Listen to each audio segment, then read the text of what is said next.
Here we go. Travis Rogers, Alan Sliwa. Travis and Sliwa is on for your Wednesday. We're here each weekday, 10 a.m. to 1 p.m. We begin 9 hours of LA sports talk all day long. Well, last night was devastating in the beginning, but then the Lakers fought back. And for a second there, I'm sure people like Slee thought they may actually win. It is a Lakers Reaction Wednesday, thanks to our friends at Michelob Ultra. Of course, I'm here to be the fear of the hope and fear. Slee was going to give you the hope that it's all going to be okay. I'm the one to ask, will the Lakers ever make it back to Denver? Will Slee be there for Game 5? I guess we have to see how tomorrow night goes. While you ponder that, ponder this. Coming up around 10:45 this hour, you know our celebrity edition of Ask Slee. Today it is Ask Lindsay. Of course, producer Lindsay Baseball from the afternoon show. Wacky forced radio stunt of the year. Ha-ha! We all remember at the Mandy Awards last year, as we gear up for Mandy's 2 in just a few weeks, that Radio Tinder took down Ask Slee. I wonder if that will come up later on this hour. So don't miss Ask Lindsay around 10:45. Be sure to get your questions into Sweet Tea right now. Let's get to it. A Lakers Reaction Wednesday with Travis and Sliwa right now. Yeah. Of course it's going back to Denver. That's look, as somebody that lives in the world of seeing the glass half empty and full of poison and chipped and dirty like we've talked about, that series is going back to Denver for sure. No question about it. How you feeling, Al? I feel like you take it personal when somebody's more half empty than you. You're like, right. Oh, no, not on my watch. You might be right. Not today, buddy. I went on with Jason Fitz and Harry Douglas this morning talking about the Lakers, and not to give away the whole story, I agree with you, Al. I'm in a really good spot. I thought that the Lakers actually had a lot of things to feel really good about. We do the whole thing, and they're at the end like, wow, that's super positive. I said, you need to listen to my show. Trust me, this is not where I live and breathe, but I am super positive about it last night. I was listening to the tease, the lookie that you had, yep. And I think we share a lot of the same feelings about what went down last night. Obviously, you don't want to lose. It's the first time they've been behind in a series in the playoffs so far this year, but all in all, at the end of the night, you're like, all right, they lost. They played pretty well. AD was great. There's a couple of things you got to clean up. It seems like they figured something out with Jokic. But all in all, Al, I agree with you. I thought it was a relatively positive night, if there can be such a thing where you lose the game. Listen, it's a weird, kind of a weird situation where you're down. Well, I love what Braun said. Braun had a quote basically saying, you could lose by 20. You could lose in the playoffs. It's the playoffs. You're either you won a game or you didn't win a game. But the Lakers had a chance to win a game that it didn't seem like by the time they got to halftime, there should be, even through three quarters. Yeah.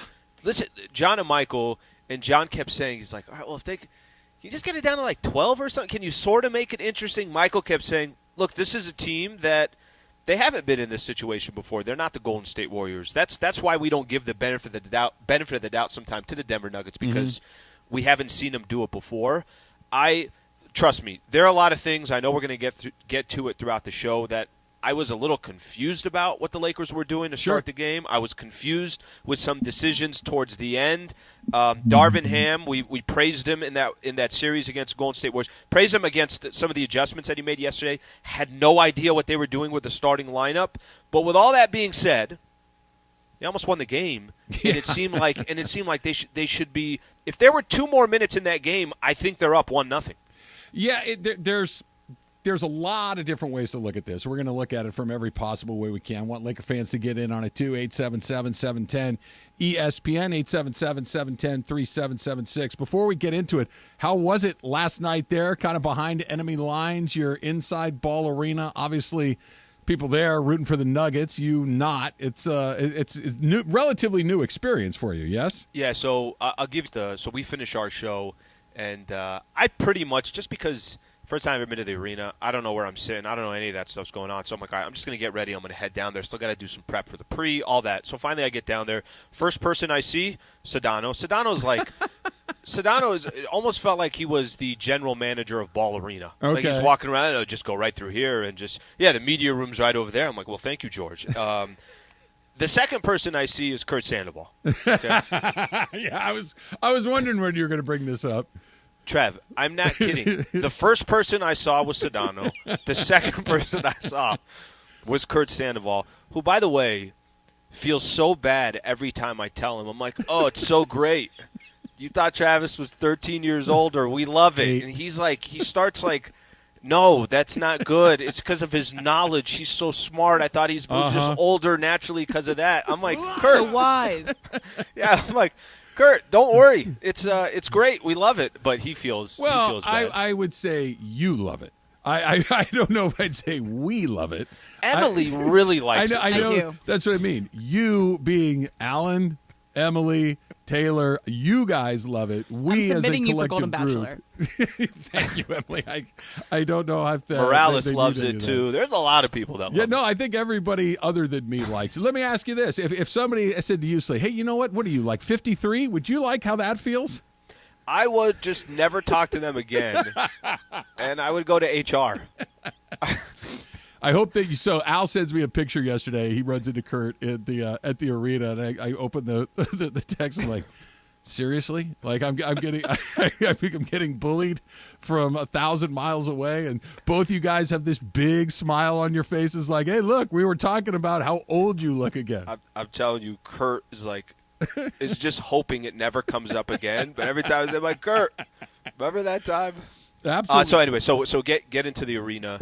I know this, but I think it just becomes more and more apparent. So the Nuggets, who I think have been around since the 60s, the franchise, I think they were ABA team first. Yes. Okay. They've never been in the NBA Finals.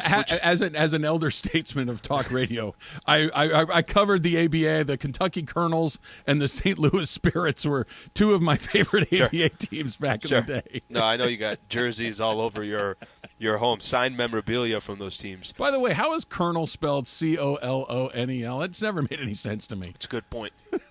That's a good point. It's Colonel? It's Colonel. What the hell are we doing here? Anyway. I didn't know that was coming up, but you're right about that one. Well, you brought up the ABA. It's kind of your fault.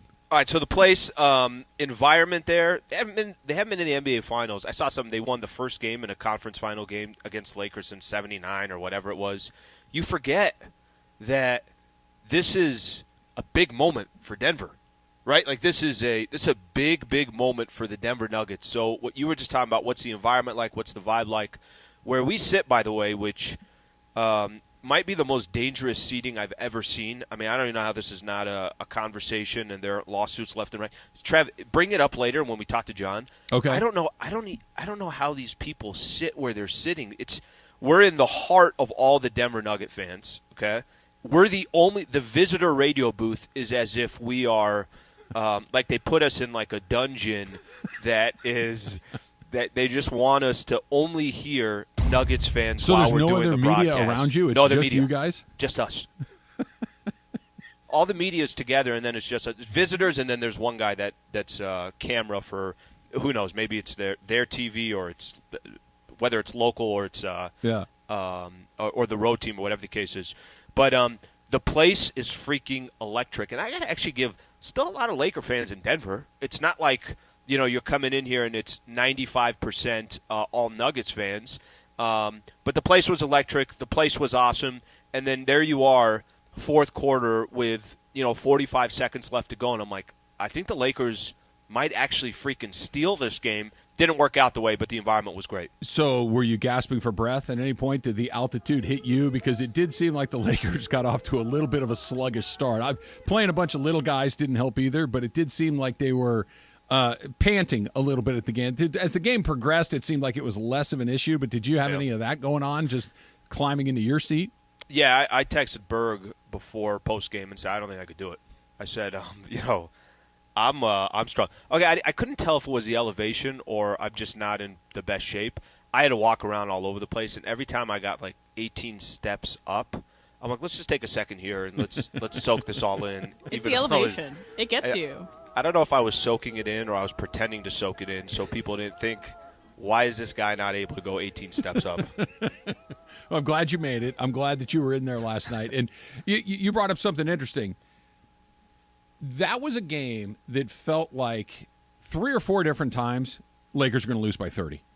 There were a handful of times in that game you're like, all right, this is going bad. Basically, the entire first quarter, you're thinking this is going to be bad. This is going to be rough. And the Nuggets would run it out to 17 or 18, and then it's back to 12. Okay, it's a basketball game again. Then you go into the half. Jokic hits that crazy shot at the end of the third quarter. You're just thinking, seriously? Like, you kept waiting for the Nuggets to put it away to the point where it's like, get LeBron off the court, get AD off the court, get them the rest that they need, live to fight another day. Only the Lakers never let it get out of hand. They showed a great deal of resiliency, I thought. They showed a great deal of fight. They showed a great deal of just understanding that this is playoff basketball, that there's going to be some runs. Denver was going to come back to the pack at some point, and they made it a game. I mean, they got down to, obviously, to 3 with about 45 seconds to go or so, but that felt like a game, and this is why I feel as positive about where the Lakers are for the remaining 6 games as I do. That was a game that they easily could have lost by 20 or more points. That felt like a game that could have been a 30-point, okay, what do we have on our hands here? And now it's just, they played really well. Lakers, I thought, played pretty well too. The Nuggets were a little bit better. They executed a little bit better at the end of the game, and they held on. We'll talk about who panicked a little bit more than the others, but I don't think that Darvin's quote about, look, trust me, we'll be okay. Trust me. I believe him. I thought the exact same thing. I thought that at the end of the night, it's like, you wish they would have won that game, but there wasn't one of these, hey, we got a big problem on our hands. It was, let's run that back and see what happens again. I feel really good about where they are. There's some callers post game, which I'm not getting into the details of it because I disagree completely, but it was, hey, I really think we should have took our guys out. That's the worst thing that could have happened. They had to play Absolutely the entire not. game, and we still got a loss. That's okay, crazy. But I'm with you. It wasn't a 30-point game, so you play your guys. But I think sometimes things happen early in a series. It's game 1. Can we figure some stuff out even in a loss? I don't know if Darvin Ham thought it's going to be one possession with 45 seconds left to go, but I guarantee you Darvin Ham thought to himself, let me try some things and see what's going to work and not work so I could use this for game 2. And as the game just kind of kept going on, and all of a sudden it's like, all right, this is interesting. So if we're putting Rui on Joker and Anthony Davis is more of a free safety, okay, I got to look at that. What does that look like? Okay, wait. If we put more size in, the rebounding disparity is not as bad. I thought they were just kind of trying to figure some stuff out for game 2, which is, again, it's a 7-game set. This is what you do. You're still trying to get a feel for each other. And then all of a sudden it was the Nuggets trying to run out the clock, and it was the Lakers, well, we got nothing to lose. And you're right, Trav. I think I mentioned this in the postgame. I guarantee you there are a lot of Laker players yesterday in that locker room saying, okay, I wish game 2 was coming up tomorrow or coming up today, right? And I guarantee you there's some people in the Denver Nuggets, and you go read some of those quotes saying, look, that's not the way we wanted the game to end, but we'd much rather have things to correct after a win than a loss. But there was also some of this, okay, that team's coming too. They're good. They're both really good. This is going to be a long series. This is going to be something that goes well beyond 4 games, 5 games. I would put it right now, this is a 7-game series. The Lakers are going to have to find a way to win one of those games in Denver. Maybe have to win a couple of those games in Denver. We're going to talk about all this. Now, we talked about a lot of the positive things that happened to the Lakers last night. A couple of things, too, that do make you go, all right, can they do that again? That's coming up next. It's Trav and Slee, plus Ask Lindsay coming up at 10:45. Make sure you send those in as well. It's all straight ahead. 17.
super excited about it, right? Okay. And Michael been telling me leading up to this thing for like 2 months, anybody but the Spurs. Well, it's funny. So we were Anybody but the Spurs. We were talking about it yesterday, and I looked, it would be interesting. Like Portland would be really interesting, put him together with Lillard, or you could package Lillard and kind of rebuild around Wembanyama. It felt like they were. And then when Portland didn't show up where they were supposed to show up, you're like, ooh, this is kind of interesting all of a sudden. Then they opened number 4, and it was who was number 4? Rockets, the Rockets were number Rockets. 4. Yep. And I'm like, oh my gosh, it's going to happen. For whatever reason, it never occurred to me that the Spurs were going to get him. Of course they were going to get him. Of course they were. They have an incredible amount of success with international players, French players in particular, with Tony Parker and Boris Diaw. They've only had the number 1 pick 2 other times. Both of them were big men that were absolute grand slams when it came to playing in the NBA, David Robinson and Tim Duncan. When you saw it, you're like, oh, yeah, of course Wembanyama is going to be on the Spurs. Where else would he have gone? Yeah, I was looking too, and I was just curious because I had forgot. How long do you expect Pop to keep coaching? He's 74. Yeah, well, I mean, that's not young. That's not super old the way that it used to be super old, but it's also not 54, right? There's a big difference between those two things. But I would think, look, Popovich is such a smart coach. He knows that this doesn't happen very often. So if nothing else, I got to at least get this thing started. Maybe I can't see it to the end of his career or anything like that, but I can at least put this young guy on a path to have a great deal of success because everybody seems to believe that he's going to be a can't-miss guy. I think it's probably more likely than not that he is. You've heard me say this, that he's so thin and so tall always kind of makes my antennas go up just because those guys tend to break fairly easily. But, of course, he's a Spur. And, of course, the Lakers are going to have to deal with him over and over and over again. He couldn't even land in the East. He had to land in the West. Well, it was the hype of something like that. I know we talked a little bit about it yesterday. For the Lakers, when they had those years where they weren't making the playoffs, this was everything. I mean, the draft lottery was everything. And there was not a Wembanyama in the draft. No. Now, granted, there was a Jason Tatum who went after the Lakers selected number 2. But it was a really big deal. We were doing draft parties. We were doing everything that we were doing. And yesterday, I don't want to say it snuck up, but it kind of snuck up on me. And that's maybe just because maybe it wouldn't have been the case if Lakers aren't in the Western Conference Finals. But, yeah, Wembanyama, San Antonio Spur, you're right. What the hell were we thinking? That's probably where he was supposed to go. No, Wembanyama's been on the radar for a long time. It's just that the Lakers weren't going to be in the lottery. So I think it kind of just that juxtaposition of the whole thing. All right, so let's talk about last night. The Lakers played well, in particular on offense, and this is my fear. I think they're going to be better defensively. I think that what they figured out with Rui on Jokic obviously was a much better plan than what they did early to have Schroeder, Russell, and Reeves on the court at the same time. They were way too small, and Denver just killed them on the glass. Jokic was going crazy. AD had to guard him, and it didn't work very well. When they made that switch, it was a lot better. So I think that they'll be better defensively. Obviously, a Jokic counter move is coming as well. If you're looking at this, though, and and while we're all very positive about it at the moment, the Lakers shot 89% on 26 free throws. That's probably not going to happen again.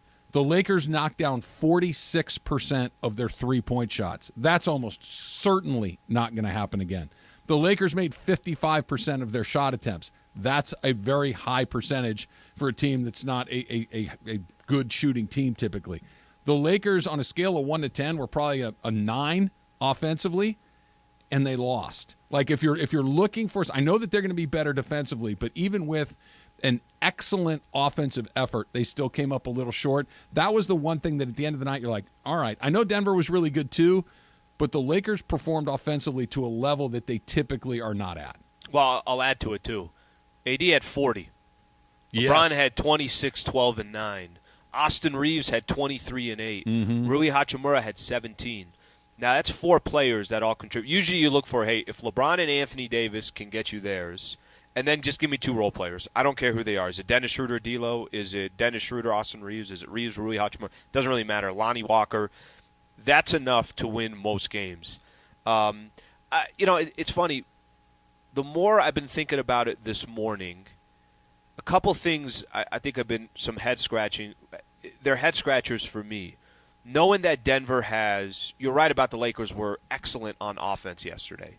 But I think the thing that confused me and has confused me more and more as I sit here today, Denver had the best offense in the NBA. And I thought to start out the game, the message should all be about defense. And I thought the fact that they went a 3-guard lineup, the same lineup that they had going up against the Golden State Warriors, and it's a completely different team that offers completely different, perspective from size and length and everything else. It's a different puzzle to pass. It's completely different puzzle. Yeah. Trev, in the first half, and they lost the game in the first half. I know they came back, and I know they had a chance. They gave up 72 points in the first half. Mm-hmm. They were out-rebounded.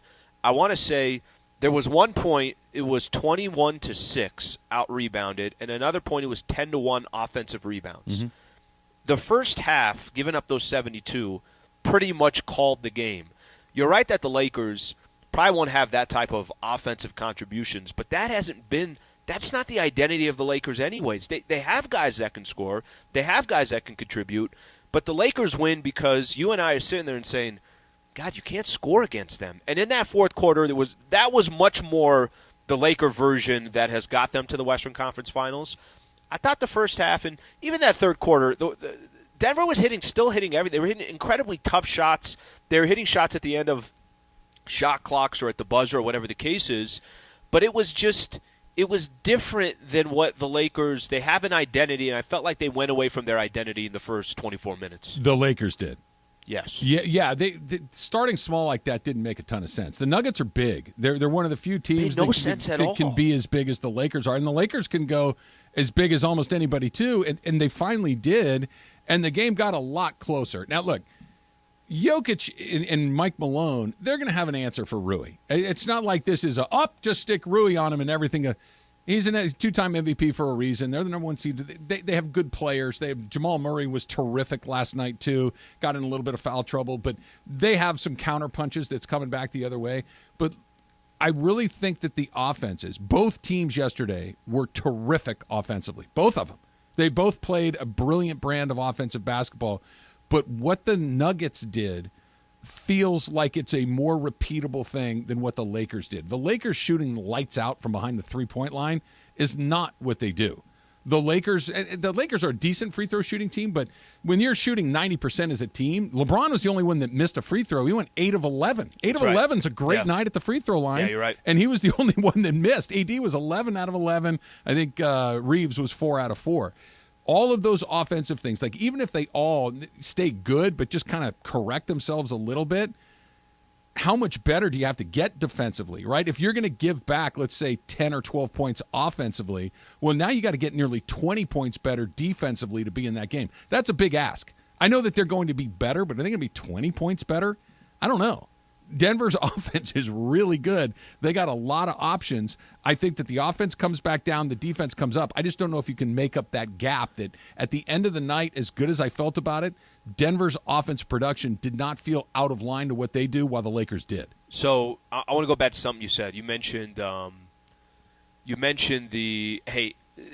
Michael Malone and Nikola Jokic, they're going to make adjustments too. So even if you, hypothetically, let's say you started Rui or Jared Vanderbilt, they're going to make their adjustments.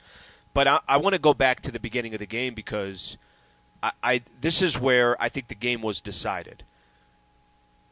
The Lakers have a very unique roster where they can play and adjust to other teams while other teams can only play one way.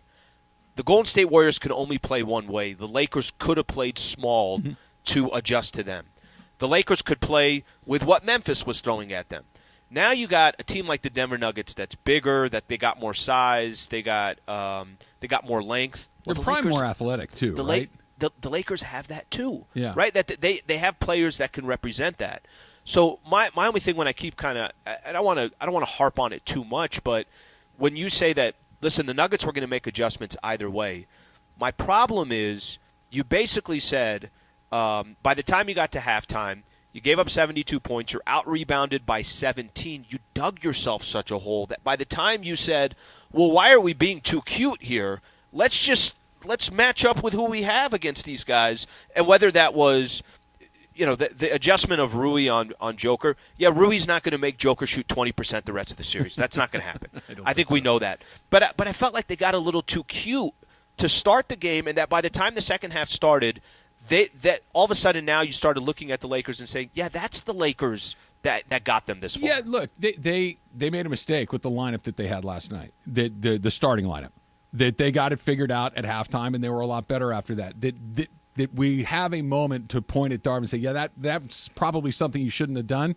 He's been really good. I don't think he's going to fall into that trap again. I think that I agree. One of the things that we were worried about coming into the postseason just kind of at large was his inexperience and how will that manifest itself in the postseason. And so far, it really hasn't. Did he make a mistake last night? Yeah, probably. Probably. But he can fix that. I just don't know if there is an answer for what Jokic does. My problem with this is the Lakers did play a really solid half defensively. They did get a little bit of an answer on Jokic, but it still wasn't good enough. And I'm not sure that it was just exclusively the hole that they dug from themselves from the very beginning. That was a big part of it, but I think there was another part too that I want to do when we get back to it.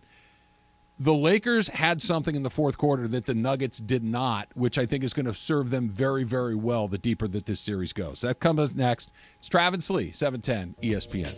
You've heard me talk a little bit here over the last couple of weeks of a brand new partner here on 710 ESPN. Sierra Subaru of Monroe.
Reaction Wednesday thanks to Michelob Ultra. Coming up in minutes. Yes, our celebrity version of Ask Sliwa on Wednesdays. Today it is Ask Lindsay. Lindsay Baseball from the afternoon show. Wacky forced radio stunt of the year. Ha-ha! That's coming up around 10:45 this hour. Don't miss it right here on Travis and Sliwa on 710. So I know that we talked a lot about what was happening on the court yesterday in the Denver Lakers game, but one of my favorite things that I was focusing on during that game was who was courtside. So our favorite guy, Russell Wilson, was courtside yesterday, and he was the only celebrity, I think, there, probably, because ESPN was panning to him for everything. So he just looked very, I don't know, robotic, whenever they panned to him. So he would clap as if he clap didn't know what was going on. I got like a second wind every time I looked at him. I'm like, this guy right here. Right, exactly. So I'm curious. Emily, you're not a fan. I'm not a fan. Al is a fan. So all three of our opinions are out. Right. So, Taylor, did you see what we're talking about? Were you watching the game last night? I saw Russell Wilson Wilson cutaways? he's always giving me creepy vibes, too. Okay, good. Yeah. There we go. Because he's been infiltrated. No, I think Taylor is the most honest person in the group. I think that he's the one. But I couldn't agree with you more. When they cut to him, it's like, okay, am I on camera? Okay, now you put your hands together to make noise, and you raise your hands over your head, and that's what a human being would do that is excited about this moment. Do I turn to a person next to me and high-five them, or do I just sit here and bang my hands together until the red light on the camera goes off? It looked so odd. It just looked bizarre. I would love for them to pan into him, and you see somebody going 3, 2, 1, and then it's like, go Russell, and he's cheering, but it's a timeout and nobody else is standing up. I wouldn't be surprised. So you know how NBA TV will do their own kind of highlight recaps with their host will talk over it, similar to what ESPN does. So this is sound from NBA TV when they were doing the highlights from the game yesterday. And it leads to the alley-oop, maybe the play of the game. Murray to Aaron Gordon. Russell Wilson likes it. He can't pass it that good. So everybody is jumping on the anti-Russell Wilson bandwagon there. Yeah, he's easy to pile on, and I enjoy it as much as the next guy. But there's just something, every time that guy pops up, you're like, yeah, that's not how a real person would act. That looked very artificial. That looked very just performative. I don't know. I'm glad, Taylor, that you kind of get that same vibe from him. It's just very since he moved to Denver too. I never thought about him that way in Seattle for some reason, but I don't know. Because he was good? It could honestly, is it just that because they used to be pretty good in Seattle? He wasn't doing Subway commercials. It's just when you're winning, I guess everything's all right, and you lose, it's not a good deal. But all right, Slee. Last night the game was all Denver until about 5 minutes to go, and then all of a sudden the Lakers really started to chip into that lead. They got much better defensively, and Denver got a little cold. There was something else that started to happen, and I want to give the Lakers credit for this all night long, but in particular in the last 5 minutes of the game. Denver got tight as hell. You could really see them start. They stopped getting good shots. They started forcing some things. You said they started to try to maybe run out the clock a little bit as opposed to continue to do what they'd done through the first 3.5 quarters of the night. That the Nuggets finally got a little pressure on them. They puckered hard down those last 5 minutes. The Lakers were on the verge of getting blown out all night long. And they had no role in them at all. They had no fear, no panic. We've talked about this from the beginning of the playoffs. Other than LeBron and AD, what exactly experience do you have in the postseason with this group, and how will you respond when things go badly? When things go well, everybody responds well. But when they go badly, how do you respond? The Lakers have responded wonderfully to difficult situations. They really have. I haven't seen too many moments where it looks like they're panicking because something is happening. Stop doing your Russell Wilson impression. The Nuggets, though, the second it got tight, they got super tight. And I think that these games are going to be close. I don't think you're going to have a lot of blowouts. And I think that you're going to see that Nugget pucker factor become a real difference because the Lakers have shown none of it. All right. We were talking a little bit about first 2 rounds for the Denver Nuggets, and it didn't really seem like they've been tested, and they haven't really gone through any adversity. Listen, there's a big difference between – there's a reason why when you're saying Lakers are up 3-1 on the Golden State Warriors of, hey, I wouldn't count them out. Sure. Al, it's the Golden State Warriors. There's a reason why LeBron James and Anthony Davis take Game 6 as serious as they did versus Memphis and the Warriors. They've been there. They've done that. Guys, we're not going back. I mean, this is when you end rounds. If you don't end it now, they have the experience. They've been – you think LeBron's been in it? You think there was a moment in yesterday's game where LeBron was getting nervous and saying, I don't know about this. But it's never been my concern with LeBron. I know, it's and been I know everybody it else. I know it has it. What I'm saying is that you can, as long as you have one person, and it's a guy like LeBron, right? That is, he's the leader of your team. He's the guy that everybody follows.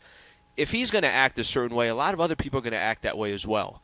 For Joker and Jamal Murray, and listen, they're a tremendous basketball team, and they're fun to watch, and they're, Jamal Murray was hitting such beautiful shots yesterday. Joker, his stats at halftime was better than 95% of the rest of the league, and that was at half. Right. But what you can't look on a stat sheet is there's 4 minutes left to go. We have to win game one because we were just up 17, 18 points. They're in up this 21 game. in the fourth quarter, in the second half. Up 21. The crowd here, imagine how devastating this would be to our crowd if we lost game one after all of this. And the reason why I mention that is because you can tell they were feeling that pressure. Yes. And you think the pressure is going to get any less as the series goes on? Absolutely not. And you bring up a good point. Had the Nuggets blown that game, that is a catastrophe. That is an absolute catastrophe of a game that you had a 21-point lead in the second half. You had a night where Jokic was basically unstoppable for 3 quarters, and then they just let it slip through their fingers. That you said it at the beginning of the show. They can feel good about going into their locker room knowing that, hey, we got to get some stuff cleaned up. We got to figure out a way to do some things differently. We're also up 1-0. That's actually probably the perfect scenario for them to be up, win the game at home, hold serve. And, oh, by the way, you got everybody's attention that this is going to be really hard and you have to get better. The Lakers, though, they didn't have any of that. Nothing. There was nothing other than the time kind of ran out. We got off to a slow start. We probably had the wrong 5 guys on the court to start, or at least a couple of the wrong guys on the court to start, and we're going to be okay. This was not a, oh, damn, we missed an opportunity. This was not a, oh, damn, they kicked our ass and we got no chance to get back into this. This was, slow start, but we're all right. You see, those guys tightened up at the end of the game, and it was kind of everybody. Murray was really good. Jokic was really good, but for the last 4 minutes of that game, Jokic didn't have a field goal in the fourth quarter. Yeah. And part of it is, you're going to start to miss a few. Part of it is they had Hachimura on him, and part of it is pucker. You get tight. It's human nature, and if you haven't been through it, you don't know what it feels like. You don't know how to react to it. You don't know how to power through it because – like anything else, think about the first time you did a radio show. Your heart's banging 100 miles an hour and you're nervous, and you realize that, in 5 minutes this is going to go away. But the first time you do it, you don't know that. You feel like you're going to die the whole time you're talking. This is the first time for these guys to be not just to be in the Western Conference Finals because it's not their first time there, but to be expected to win. To have a big lead on LeBron James, to have a big lead on Anthony Davis, who's having a great night, and start to see it go away. There's fear that comes along with that. There's no fear for the Lakers. I think it's a huge advantage for them. And I think if, yesterday's game wrapped up and Lakers lost that game by 18, 19 points or something like that, then maybe you take a little bit away and say, you know what, maybe Denver, maybe this isn't bothering them. Maybe this stage is, guys, okay, we're good to go. But the way that game played out, there was nothing towards the final couple of minutes that didn't tell you that was a team that was staring up at that clock and saying, oh, geez. Yeah, why is it running so slow? Why is it running so slow? Why they keep taking free throws? What'd you think? And I know and we'll do this at 11 as well. We got to ask Lindsay coming up. But what'd you think of that shot by Braun? What'd you think of that 3 with 45 seconds to go? 2 things can be true at the same time. I'm going to use my line again. I hated the decision to take that shot. I thought it was way too early in the shot clock. LeBron has not been shooting the 3 ball particularly well. I deeply, deeply disliked the decision to take a 3-point shot right there, or that guy take that 3-point shot in that spot. Darvin Ham said it really well. You know how many times that guy's made that shot? If he likes that shot, I'm 100% okay with him taking it, and I'd rather LeBron attack the basket. I still think the most indefensible thing I have seen in my NBA life is LeBron James with a head of steam going to the rim. It's not. We saw him do it against Memphis. We saw him do it against Minnesota, both with the finish and both with the kick to Schroeder. That would have been my choice. I would have liked to have seen a timeout there. I would have liked to have seen something set up. But to say, LeBron, what the hell are you doing? It felt like it in the moment. Darvin's explanation actually kind of pulled me off the edge a little bit because if Darvin is okay with it and LeBron thinks it's a good shot, all right, fine. I can live with it. I hated it, though. Okay. Does that make sense? By the way, no, I think that's a really good way to put it because I think there's 2 perspectives on it. I was trying to as you can imagine, the only thing most people remember right after a game is they're going to forget about you came back from 21 down. They're going to forget about what great defense the Lakers were playing in the fourth quarter. They're going to forget about the adjustments. They're going to forget about all that. They're going to remember 45 seconds left in the game. Lakers are down 3, and Bron takes a 25-footer. That's what they're going to remember. Mm-hmm. And the way I tried explaining it was the best way that I could think of Bron in that situation is saying, we came back from 21 down. We're down 3. I got Jamal Murray right here in front of me. I got a chance. If I hit this 3, this game is over. If the Lakers tie this game, they're probably going to win this game. And that's probably what he's saying. He's saying to himself, I've been in this position before. I've been in this situation. I'm going for the dagger. Even though that just ties the game, just mentally it's probably a dagger for the Denver Nuggets simply because of the situation. And I'm with you that this is a man that has the utmost confidence in himself in that situation. And I couldn't agree more with, sounds good, take a couple dribbles in, see if you can get to the free throw line. Yeah. By the way, they were living at the free throw line. You know what's crazy in that too, fourth Al? Quarter. You tell me, I'm watching it on TV on my couch, and as LeBron's bringing the ball, I'm like, he's going to shoot a 3 right here. You could just feel it coming, and you're thinking, don't do it, go to the basket. And he pulled up. You're like, oh man, it was incredibly disappointing to see that happen. I was like, call a timeout, please. Something. Just design Go to the hoop. Let's say this. Yeah, I was just going to say, even if there's not timeout, there was so much pressure already on Denver. Yeah. Why let them off the hook? Yeah. Keep the pressure on them. Even if they got to the free throw line, they hit 2 free throws and it's a 1-point game, and it's still 2 possessions, as in Lakers are still going to get the ball back. Do you know how much pressure's on the Nuggets there? I felt like he let them off the hook. And they were panicking, Al. He let them off the hook. To your point, too, about the pressure, to kind of put him together with what I was saying, the Nuggets were tight.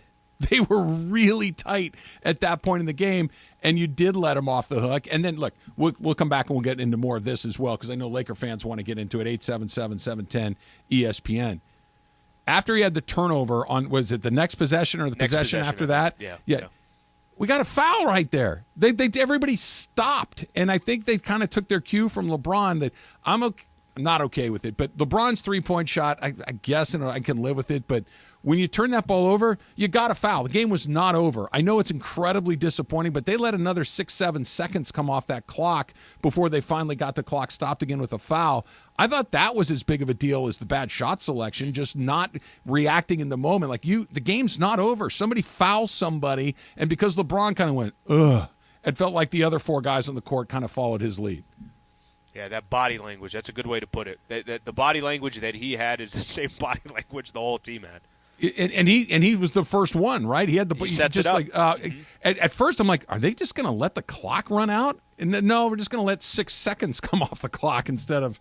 Yeah, there was a lot going on at the last part of that, Slee. And LeBron was good last night, but a couple of very, very questionable decisions.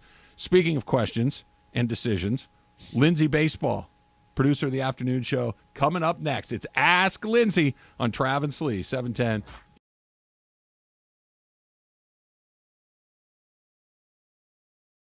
Well, Michael, I promised you, if the Lakers won this game and gave us Mother's Day off, that in honor of Mother's Day, I would tell a Yo Mama joke. Are you ready? Better be a good one. All right, you can be the judge. Yo Mama is so silly that she spent 5 hours staring at a glass of orange juice because it said concentrate on the package. Oh, I like that. Yo Mama is so old that when she went to the Grand Canyon, it was a ditch. How about that one?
A Lakers Reaction Wednesday. We take a break from all the reaction because you know what it's time for.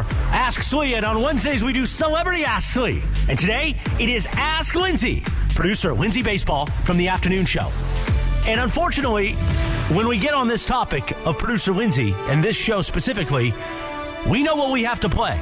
A flashback from last year's Mandy Awards. Let's open it up for best segment. Drum roll, drum roll. If it's not Ask Sliwa, we're not reading it, just so you know. Let's go. All right. It is Radio Tinder.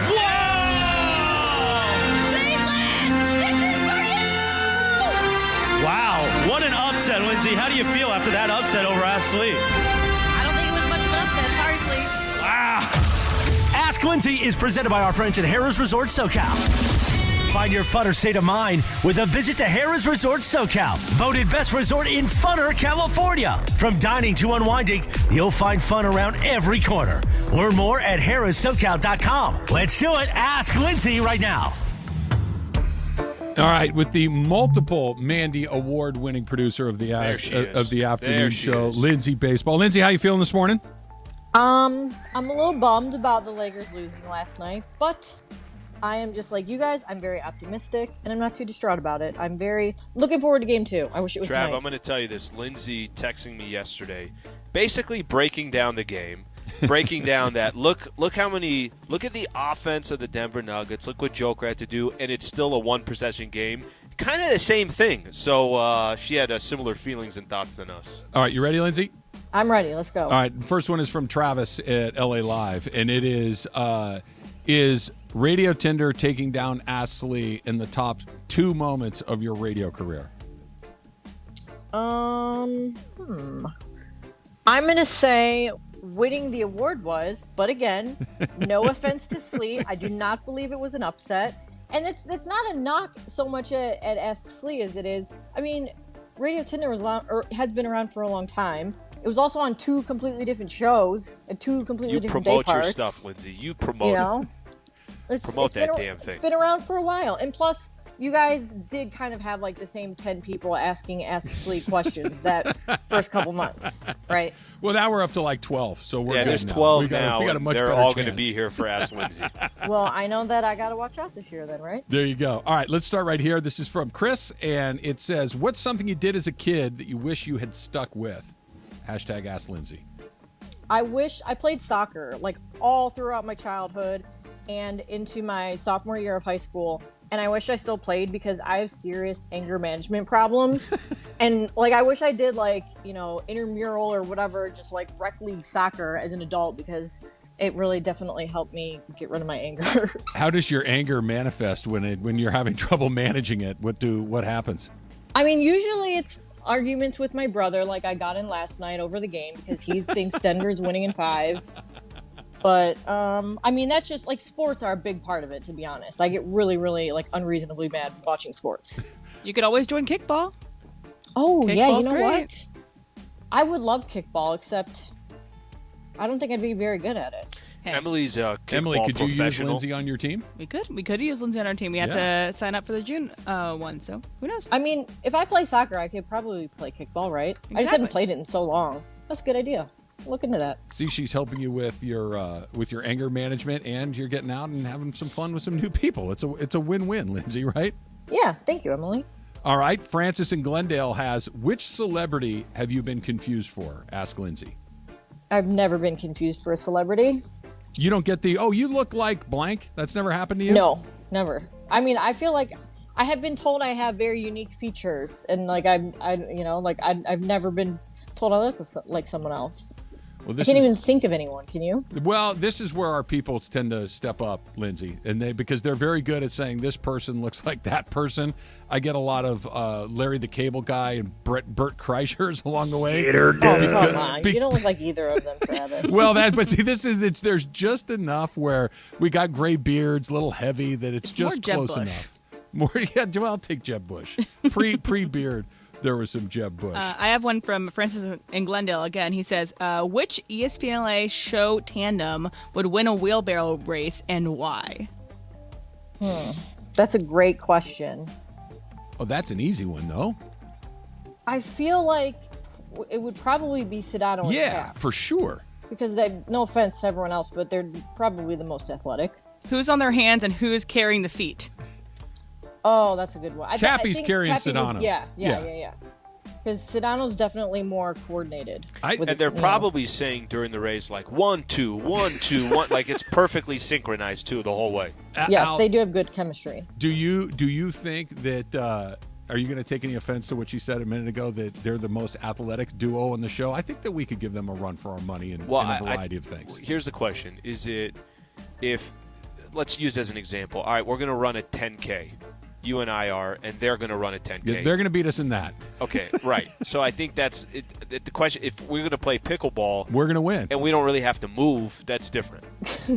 Well, it's so I think it just depends on the it's sport. It's like a decathlon. We're going to come up with a lot of different things and a lot of different disciplines. Some will involve endurance, which we might not thrive at, but some other hand-eye things. If it's I like think we're air gonna be pretty hockey good and at. ping pong, I think we're good at it. Pickleball, darts, pool, bar shuffleboard.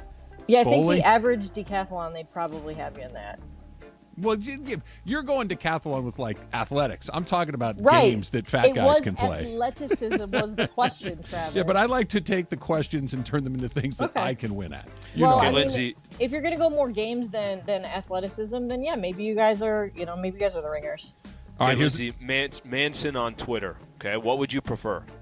Having a boyfriend who can always make you laugh, or having a boyfriend who can always cook for you? Someone who can make me laugh, 1,000%. That's kind of across the board, right, Em?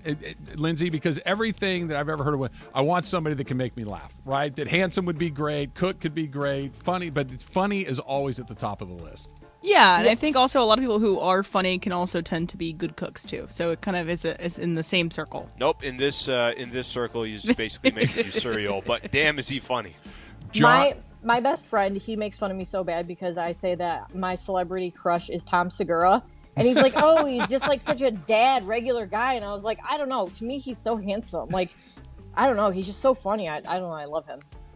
I get Tom Segura every once in a while, Lindsay. I'm just telling you that. That happens occasionally as well. Okay, Trav. I don't see the resemblance. I don't see it. I don't see a resemblance in any of these things. John in Huntington Beach, what is your In-N-Out order? Go.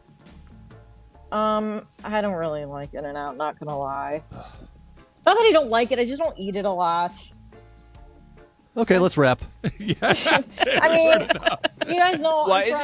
But I think that's fair. I think there are some people who are passionate, and Travis, who never wants to talk to you again. Or there's other people. It's like, yeah, it's In-N-Out. I go to it every once in a while. Yeah, it's not that I don't like it. It's just I'm from the Midwest, so In-N-Out's not like a thing there. And it's, there's other like fast food burgers I feel like I would prioritize over that. All right, Lindsay, I have one more too. So is Cappy worried at all that Travis is coming for his Man of the People award? I would say no, because I think Cappy's got it locked up. I'm not gonna lie. I think Cappy is a man of the people. People love him. He's got his Cappy cast. Cappy's always making friends. I don't know if you guys have seen in Emily and I's office, one of the faithful listeners of both Sedano and Cap and the Cappy cast down south. Tommy is the listener's name. Took a selfie with Cap, framed it, and autographed it, and now it is in my office. It is pretty great. Like, that's just one of many gifts that Cappy has been given at the various remotes we've been on. They love him. Good job, Lindsay. Lindsay, thank you. Thanks, guys. We'll do it again before too long. A little Ask Lindsay today.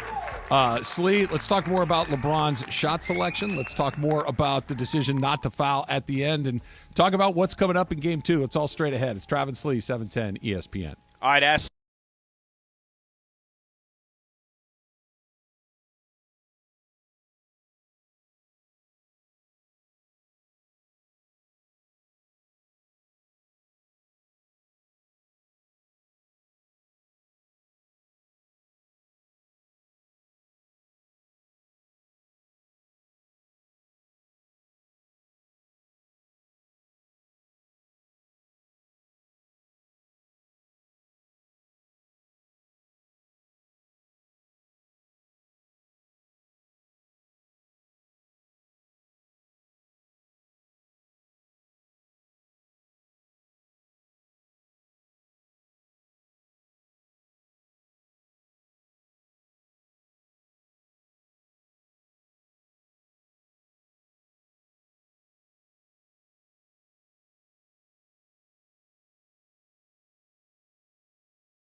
LA Sports Talk all day long. Each weekday, 10 a.m. to 1 p.m. This is Travis and Sliwa on 710 ESPN. So, Emily, I don't know if you heard what I said during the break. I said to you guys, is there anything that was going on in your world that we should talk about coming up next, just to kind of, find something a little different that's just not the Lakers to talk about? Taylor, you ran into your ex-girlfriend last night? It wasn't last night. So this actually happened last week. I went to the Arts District to a show at the Resident, it's called. It's a little venue there. And LA is smaller than I realized. Yeah, it is. It had been 3 years since I'd seen my ex. We'll call her, I don't know, we'll call her Nancy. Okay, Nancy. And I was Nancy. I was kind of bored in between bands. I went to the show by myself, so I was just waiting for the next band to come up, and there was a taco truck outside, so I decided to go, step in line and get some tacos. Good decision. Wait for the next band to come on.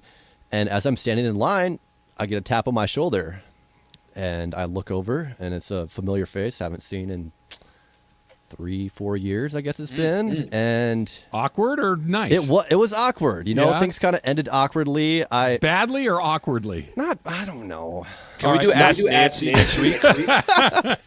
So it wasn't necessarily. Who broke up? Did you cut her loose or vice versa? I cut her loose, yeah. Okay. And it was more of a family thing than anything. I wasn't really in love with her family. Okay. And it was kind of getting serious to that point where, it's like, we're going to meet the parents. Was her family here in LA? So they're from Tucson. Okay. And I traveled all the way to Arizona to meet them. And, nice people. They were doctors. Dad was a general practitioner. Mom was a gynecologist. And they just, I don't know if they could relate to Was she with somebody when you ran into her? Yeah, she was. She was with two guys, too. So that kind of, I guess, shortened the conversation. Made it kind of awkward. I didn't have much to say anyway, and I just kind of disappeared into the crowd. I'm the wrong person.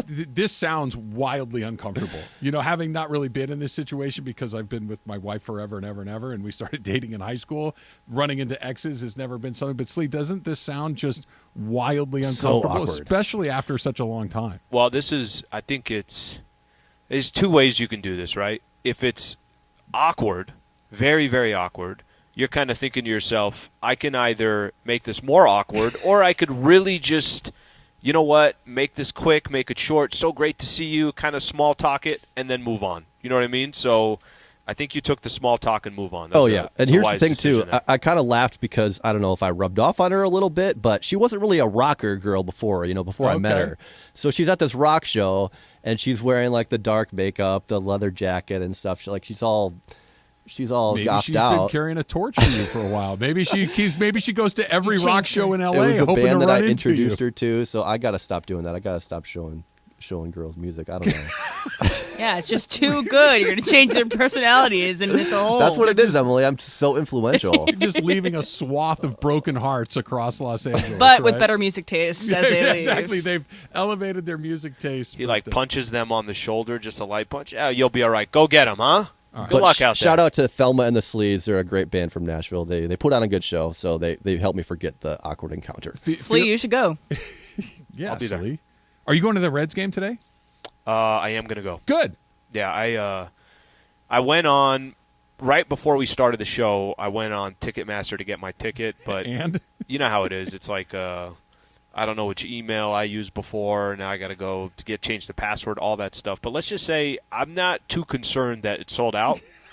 The ticket, it's $6 to get in. So what was it? I think it was $5. The fees are going to be $20 for a $6 ticket, right? Can you not just show buy the up box and office, buy it? yeah. Oh yeah, actually no, I'm going to do that. Yeah, I'll just buy it there. Yeah, don't pay fees. I just end up with a scalper. I paid $34. You're going to pay $34 to use Ticketmaster. Yeah, I'll just go. I'll just buy it out there. Yeah, I think we're going to be okay. I don't think there's going to be too many people that are. First of all, there's probably not going to be anybody at the turnstile. Just walk in. I don't think that there's going to be anybody there. And if they do, like, hey, listen, I just kind of want to go. They're $5. Can I just give it to you? And they're going to let you walk through the door. I think you'll be fine. I will say that the showing up at the fifth inning is going to be perfect. And getting a chance just to see Coors Field and then walking out 45 minutes later is going to be perfect. So I'm in for this one. They have good giveaways sometimes too. So my best friend from high school lives in Denver, and so she will go specifically on the nights with the best giveaways. She got like this like fleece vest one time. She got like a nice hat, like good quality stuff to get the people to come. And speaking of which, she doesn't care for sports whatsoever. So she doesn't care one lick about sports. But she has this running thing where whenever Denver and an LA team play against each other, she mockingly will like text me or something as if she's like a real like Nuggets head, and I'm like, you haven't watched a single second of this team all season. And so this morning, I think at like 9:30, she just texted me eyeball emoji, basketball emoji, and I was like, you didn't even watch the game. You just looked at the score and texted Don't me. Don't take the bait, Em. I was like, come on, Sarah. Yeah, you should go at Sarah. Sarah. Hook you. Go at it. I wouldn't talk to her anymore personally if I were you. Really quick, Taylor, was there at any point after you ran into Nancy where you're like, yeah, might need to reconsider? Was there any of that? The one that got away. Yeah. I mean, it looked like she was taken. To be honest, I mean, she got two good-looking guys on her arm. Here's the thing, though. She don't need me. Here's the thing. She came over to you. If she she wanted to reconnect, that was her decision. Yeah, she was asking the questions. She said, "How you doing?" Yeah, I'm just saying that. Great. Maybe just it was really good running into you the other night. Hope you had a good time. Maybe we'll see each other again before. Should I send the risky text or text? What is? Of course. Trav just spitting game right now. Trav just spitting game right now. You don't make it super weird, but you just leave it open ended. Hey, it was really nice running in. Yeah, I'm sorry we weren't in touch for so long. Just maybe I'll see. You want to go to Mastro's this weekend? Just throw it out there. See what I already made a reservation. There's no downside. No, want to go watch the Twins tonight? Can't do that. You got to just look aloof without being cold, right? Just really like seeing you again. Good luck if we see each other again. I don't think so, Trav. I'm the one that ended it. I can't go back now. Well, you never know. Only one way to find out. This is how every rom-com have an all-paid trip to Cancun. That's right. Let's try a quick phone call here. Let's go to Studio City and Paul. Paul, you're on with Trav and Slee. What's up, Paul? Hey, guys. Thanks for taking the call. I actually called last night. I think Slee was covering that, and I wanted to follow up on my words of we need to put a joint effort today, I feel, on every show on ESPN 710. So Mason Ireland and Capisadano later. Look, I'm not just some reactionary fan, okay? I've been saying this for months. I pay attention to the game. Someone needs to sit down with LeBron, and they need to show him the tape. Show him the tape. Just let it speak for itself, because I think people are intimidated by LeBron. They're scared to tell him how it is sometimes. And they need to show him that he's shooting 24% from three-point range this year. But this goes beyond this year. If you look at his whole 20-year career, all right, LeBron is not a mid-range, long-range player. If you take away the short-range game, his field goal percentage is below average in mid-range and long-range. His strengths are around the rim. Now, because of him, we had a chance. So I'm not against LeBron. I got a LeBron jersey. I'm supporting him. I'm not hating on him in any way, shape, or form. All I'm saying is even the greats sometimes need a little coaching. And I would like, instead of hearing Darvin Ham say, hey, I trust my guy in that situation because he's LeBron. Look, he ain't Kobe. I don't want him shooting threes with the game on the line thinking he's the guy to put the dagger when we got guys on the team like Austin Reeves who's shooting 40% from three-point range. Even Anthony Davis shoots the three better percentage-wise than LeBron.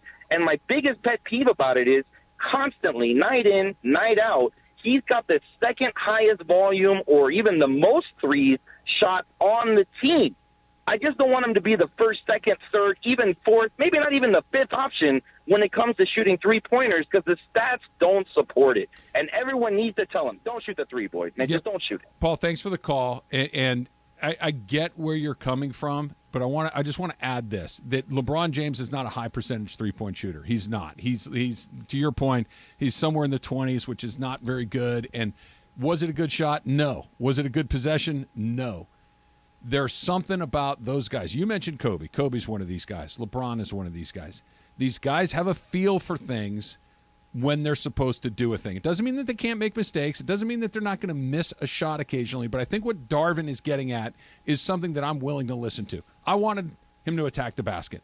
I wanted him to go to the rim and see what happens after that, because to me, over the last 25, 30 years, there's nothing more unstoppable than LeBron James attacking the basket. That's the play that I would have chosen.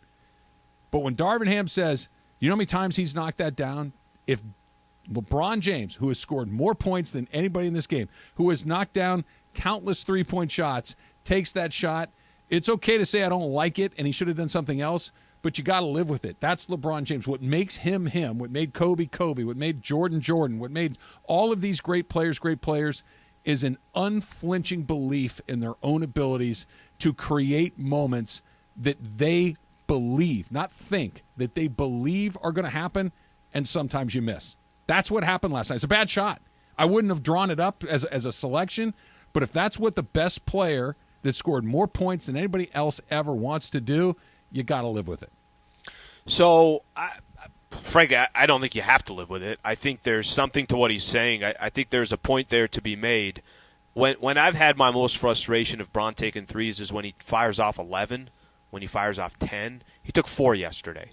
So yesterday, and by the way, he was 0 for 4, so did not hit a 3. But at least, Trav, he wasn't taking 10 or 11 of them. Mm-hmm. I think the point that he's trying to make, and I think the explanation of using Kobe as an example, how many times have we watched Kobe and say, Kobe, that's a bad shot. Why are you taking that shot? Everybody. Okay, you're right. Everybody. Michael Jordan. Go back to all the greats. That a lot of them just have the confidence. When Kobe would see a double team coming, he's like, cool, so I'll just turn the other way, and I'm going to take this fadeaway 18-footer, and it doesn't matter if you're sending 2 at me. I got more confidence in me than I do than any of these other guys. Yesterday, I think there was some context of what was happening. Bron wasn't hitting threes, nor was he taking threes. The Lakers were down 3, but there was enough time to where you didn't have to force up a 3. The way the Lakers got back into the game is they were driving the ball. Did you see Bron when he's posting up against guys like Jamal Murray? He's bullying them. He's so much stronger. Left and right bullying them. And I think the biggest thing towards the end of that game yesterday, what was working for the Lakers, it kept getting to the free throw line. It kept getting to the line. And making them.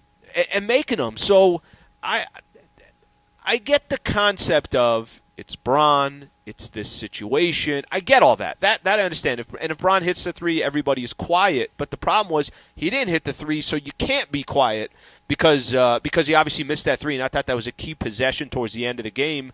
I'm with you with what you said towards the end. I would prefer, and I think if you ask Darvin Ham, who's not going to say it in a post-game show, no. I'm sure he's sitting with his coaching staff and saying, I wish Bron, with his knowledge, with his experience, decided in that situation, I'm going to get to the rack. Yep.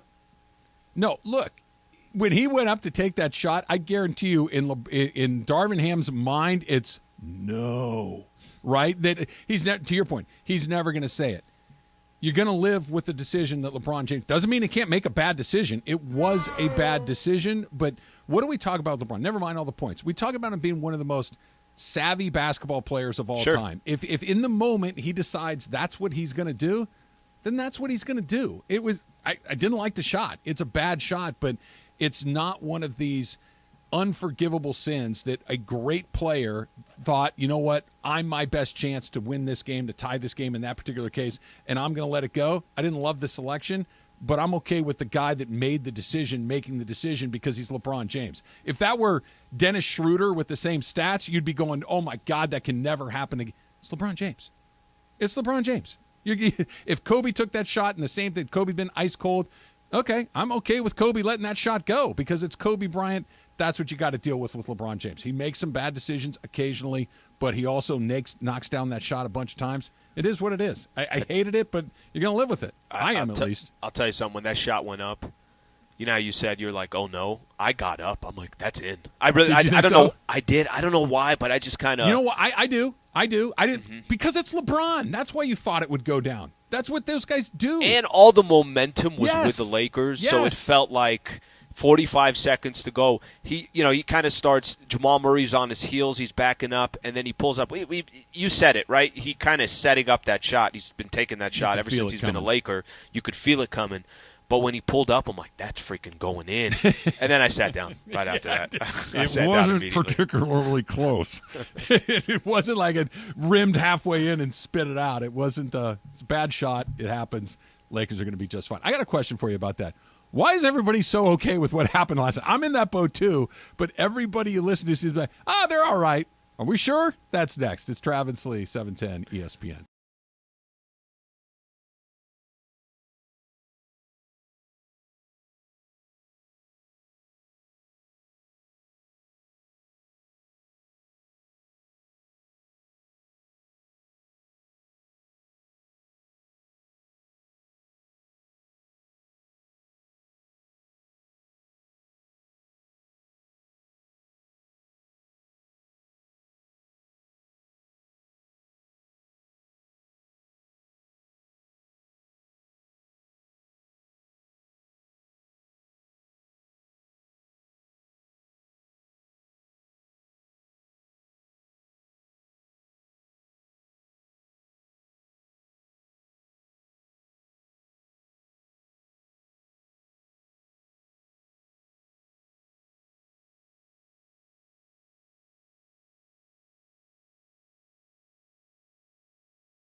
11:30 this hour on Travis and Sliwa. Where are you? All right, listening to the Ireland tease right there. He's in the same boat that Al's in, that I'm in, that I think a lot. You looked at ESPN.com this morning. It was like, Lakers are good. Lakers are fine. We're going to get to that in 1 second. But Taylor running into his ex has sparked a couple of phone calls that we need to get into. Let's go to Glendale and Chrissy to start. Chrissy, you're on with Trav and Slee. What's up, Chrissy? Hi. Okay, so if you've ever been to the Rose Bowl, have you ever parked your car at the zoo and then you can take like buses to the Rose Bowl so you don't have to park at the Rose Bowl? I mean, not at the Rose Bowl. I have the not Hollywood been Bowl. there. Hollywood Bowl. Hollywood Bowl, Sorry. yeah. Hollywood Bowl is next to the zoo there. Yep. Yeah. Okay. Yeah. I haven't done that So either. we parked our car there. So you can do that instead of fighting traffic. But anyway, so we did that, and then we watched a concert. I can't remember what. And then the concert was done. There's like thousands of people there and tons of buses. Okay, so we get on the bus, and there's only standing room left. And it's four of us. And when my brother had just broken up with his girlfriend, and my cousins were there. And my cousin asked about the girlfriend, and I said, oh, she's a terrible person. I don't like her, because we were on a train, and there was a pregnant lady, and she was sitting down, and she wouldn't get up for the pregnant lady. Oh, so she's like, yeah. So like, I was like, oh my gosh, she's like a terrible person. So I'm glad they broke up. And then my cousin was like, oh yeah, that's terrible. She is terrible, because she also gave one piece of Ferrero Rocher chocolate to my brother for Christmas. But that's another story. Those are pretty good. I mean, you want more than one, but those are pretty good. Yeah, she didn't even give a pack. She gave literally just one. It wasn't even wrapped either. It was just literally it was half melted. A bite out of it. Anyway, so then we're standing there waiting, and then music's playing, whatever. And then I look around me, and I realize I think she's on this bus, like literally sitting down next to us. And then I was like, I poked my brother, and then I said, is that your ex-girlfriend right there? Like, I whispered it. And then he turns and he's like, oh, my God, it is. And then we just all stood there in silence because she looked at us. And I was, oh, my God, that's I said uncomfortable. such terrible thing. Did she offer you her seat? No. No, but then, so when we were going to get off the bus, she goes, hi, so nice to see you guys. And I was like, bye. And I ran so fast. I have never run so fast in my life. Thank you, Chrissy. Yeah, look, there's no non-awkward way to have that happen, right? I think that if the timing of that one, and she's there That's in pretty the bad. presence. It shows Come to on. not talk about people in public unless you are 100% sure that person is not there. or you don't care.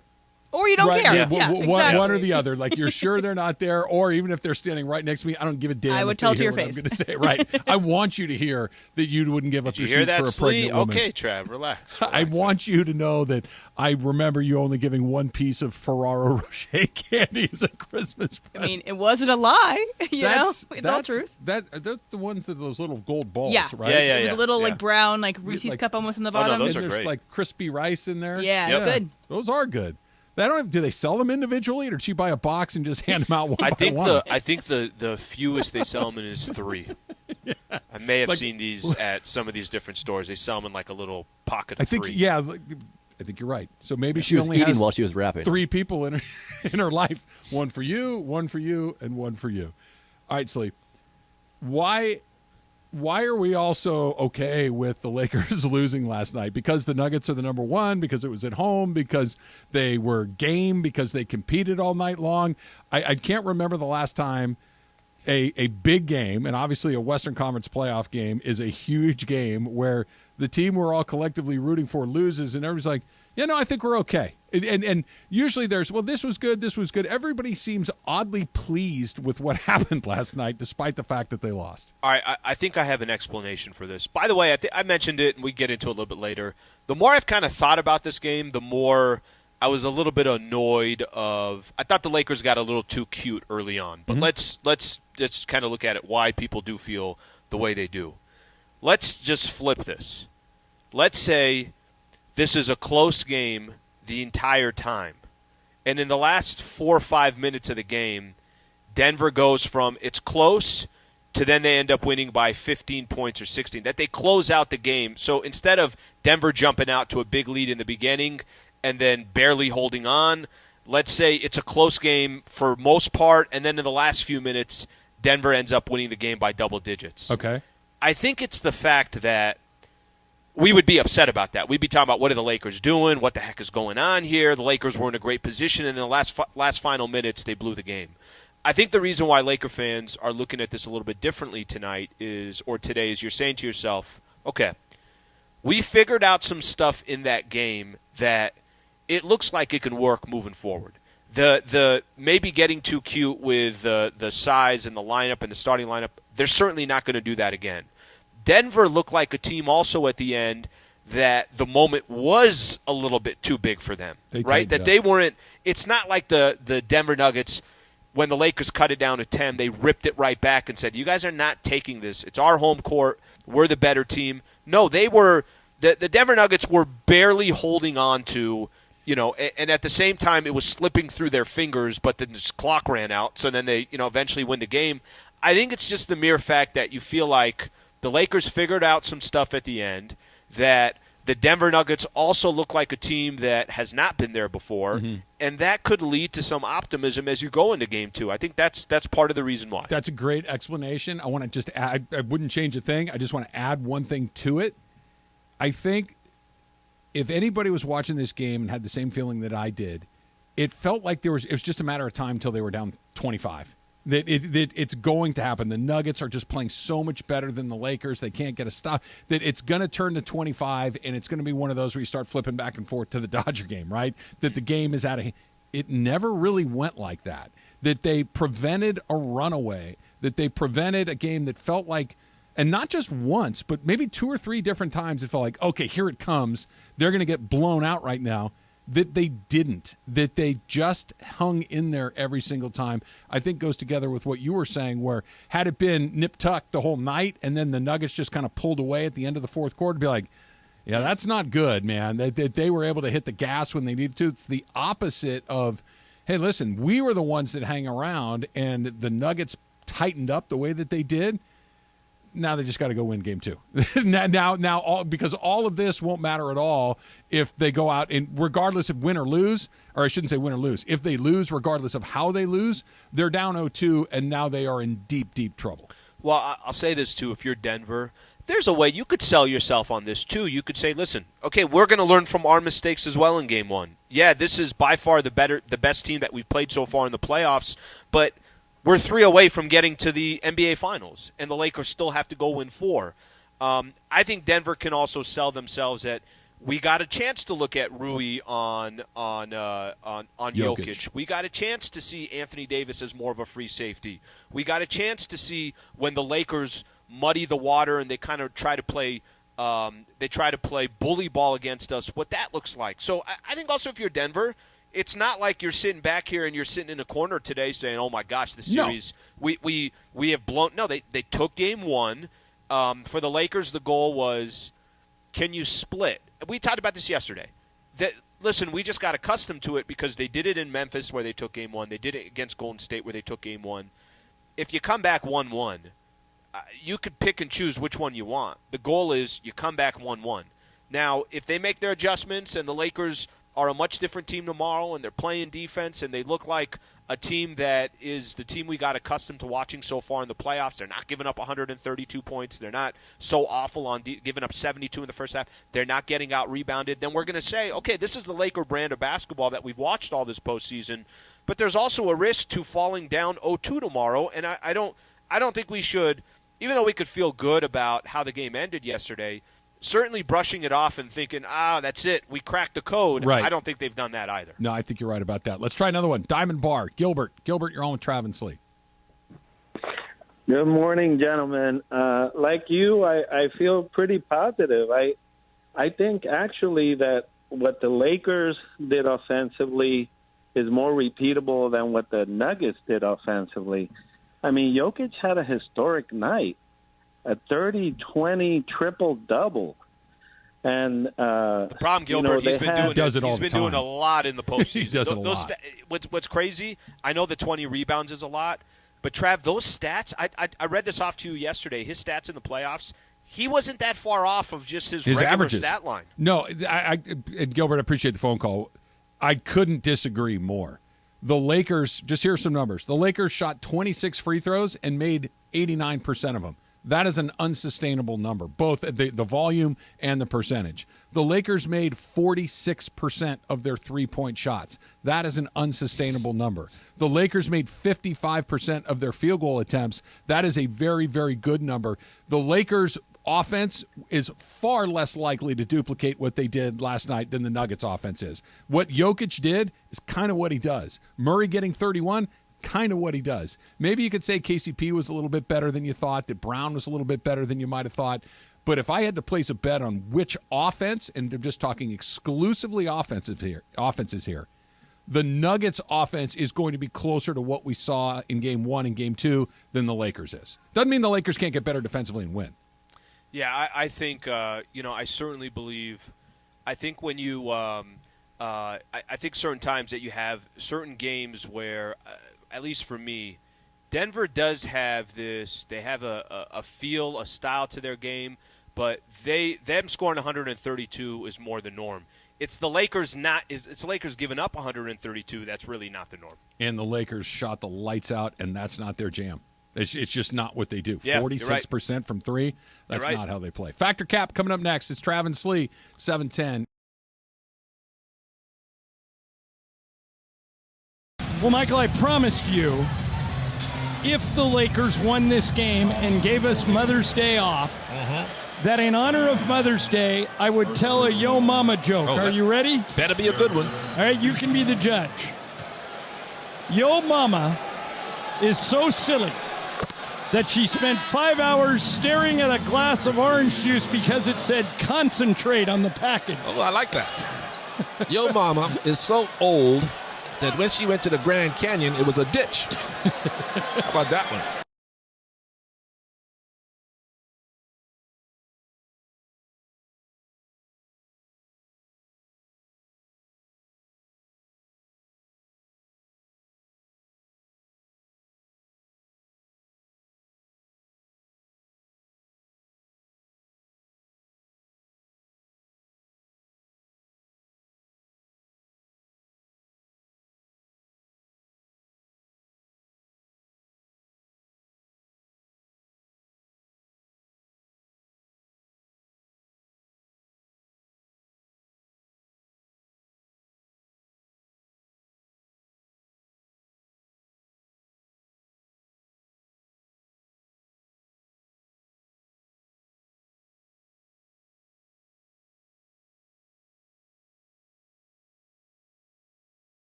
Weekday 10 a.m. to 1 p.m. and it's time for Factor Cap. Oh, that's cap. That's so cap, Dad. Everything I've said is a cap, but I'm going to go fact. First of all, it's not a cap. It's no, it just is a cap. Welcome to Factor Cap. Hey guys, I thoroughly enjoyed Taylor's story about running into his ex, and I really enjoyed a tweet from Crypto Ray, which is Nancy before and after meeting Taylor, and it was Sandy from Greece before and after meeting Danny Zuko. So yeah, that sums it up. It was great. All right, so the new Mission Impossible trailer came out today, but we're also this summer going to get a couple of blockbusters from these big, older movie stars that we all love.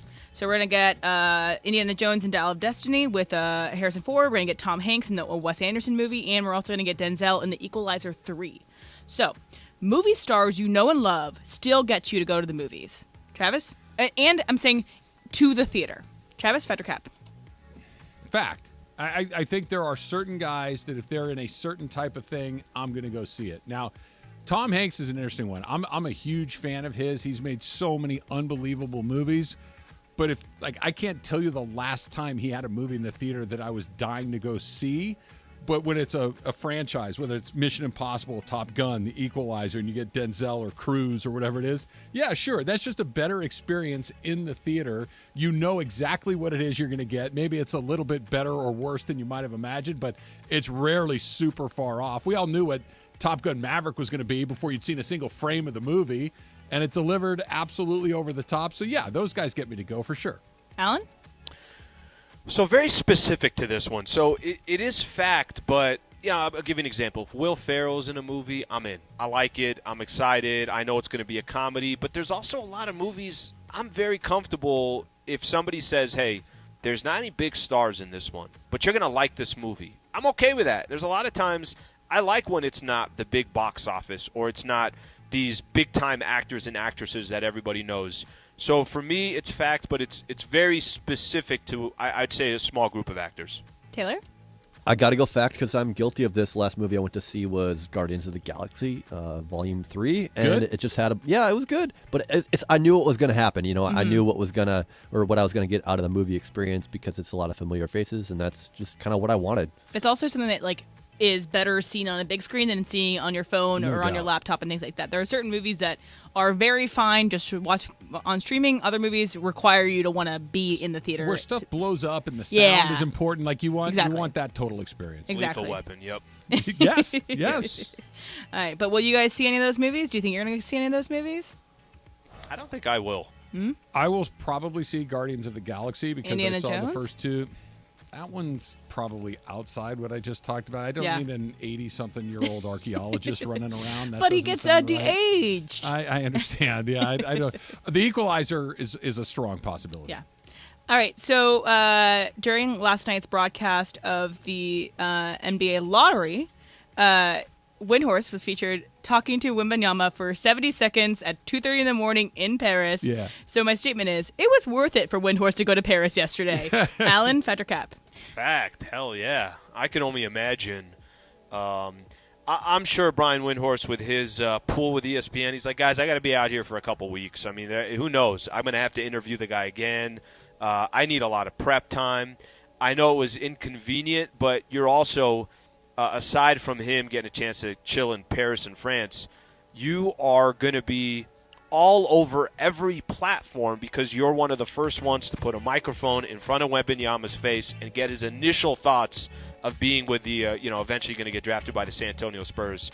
Definitely a fact for me.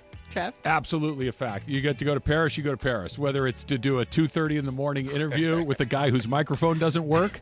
Let me ask you this. That was awesome. There was that is so great. Maybe I'm thinking from the ESPN perspective, it was worth it to have Windhorse there for 70 seconds and a microphone doesn't work. Yeah, well, that was the thing. It's like, did we not turn it up? Everything about it was weird. It was 2:30 in the morning. The sound wasn't great. The camera angle was kind of awkward. But yeah, you go because you're the first one to get the interview. It's got your ESPN mic flag in there. And while he might be jet lagged to the point of where he can't stand up coming back, absolutely. Taylor?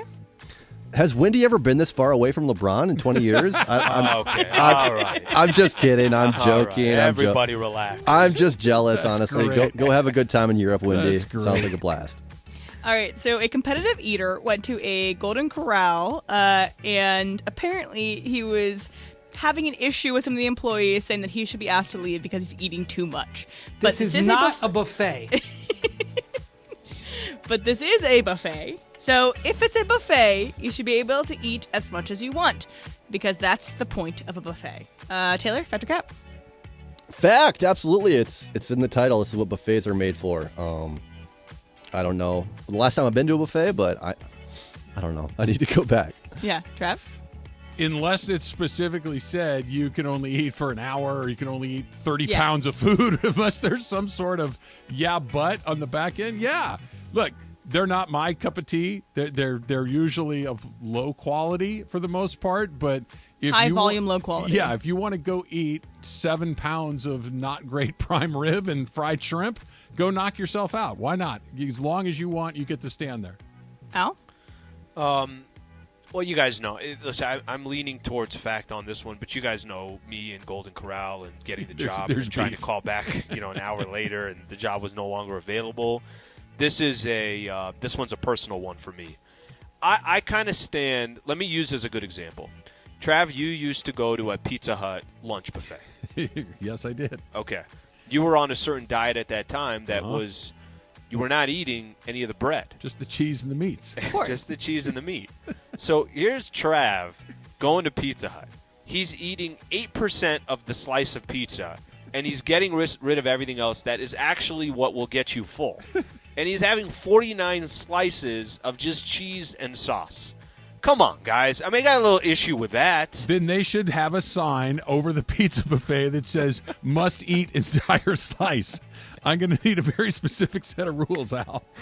I always want them to, I wish you used a knife and a fork to just take all the cheese off, and then they could reuse that slice for somebody else. You know what's nice? I never thought about it until you just kind of laid it out like this. Thank goodness this was pre-smartphone, because somebody would have been doing a video of what Jay Stu and I were doing over there, like, look at these animals, and it would have existed forever. I'm very glad that maybe there's like some store security footage somewhere, but what a disgusting pair we were. All right, so there is now a current big debate between two big taco fast food franchises where they're debating about who owns Taco Tuesday. So Taco John, which is a fast food chain based out of Wyoming, has been arguing that they have owned the trademark for Taco Tuesday since 1989. So they have owned it; it's been theirs. Wow. Taco Bell is trying to argue in front of federal court that it should be open for everybody. It should not be specifically one place that owns the term Taco Tuesday. So you support Taco Bell in this, Travis? Fact or cap? Cap. That if they went to the trouble to trademark the phrase, like, look, Slee, you'll know this one. Pat Riley trademarked three-peat, right? That he was the one that said, ooh, that's really smart. I'm going to run down to the trademark office and get my name on that. And if you're going to use something like that, Pat Riley gets a piece of it. I'm sure that Taco John, which I'm unfamiliar with, is not the first. Founded in 1969 by John Turner. Not the first person to have said, hey, let's do a little Taco Tuesday promotion, but they were the first person that was smart enough to decide, hey, let's put our trademark on that thing, so I support them. Do you think that LeBron pays Taco John a little bit every time he says Taco Tuesday? Tuesday? Is there not a point where it becomes part of public domain where you don't have to pay that's the the rights argument anymore? from Taco Bell, is that Sure. they believe that it's LeBron enough should of be it. able to use it. Taco Bell, you got to come up with Taco Thursday or something. I think it's the thing where, like, if you can say, like, when someone says Taco Tuesday, and the first thing you think of, it is one thing that's the argument, like, oh, that should be owned by that person or whatever. So, like, when someone says Taco Tuesday, I don't think of Taco John. No, you know? So, but try using the term Super Bowl in your advertisement. See how that goes for exactly. you. Al? I'm cap on this one as well. I mean, I'm always going to kind of tend Taco Bell. I know Taco John's. I don't. So Taco Bell is obviously this huge corporation, this huge chain. I'm going to try to support the little guy without even knowing how many locations Taco John's has.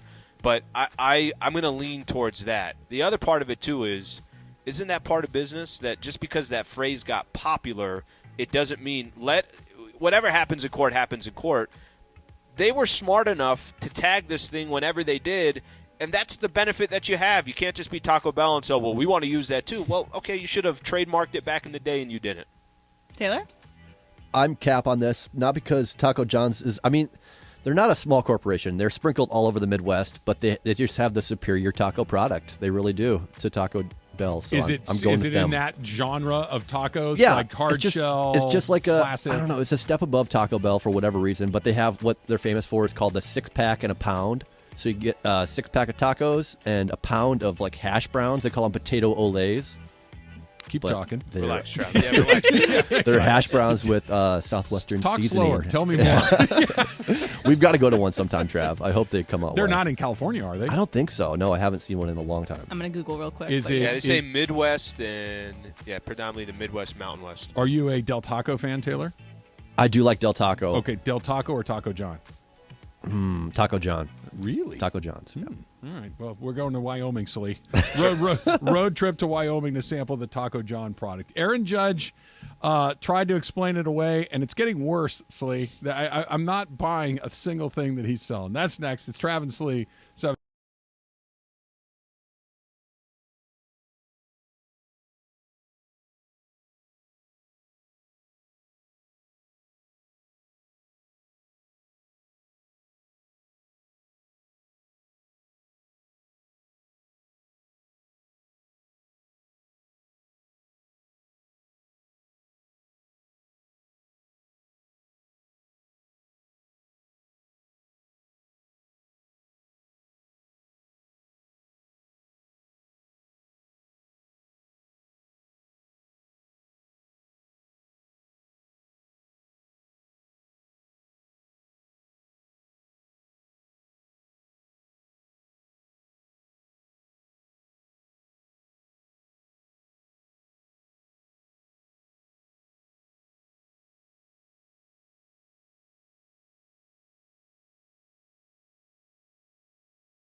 Show that begins 9 hours of LA sports talk all day long. Each weekday, 10 a.m. to 1 p.m.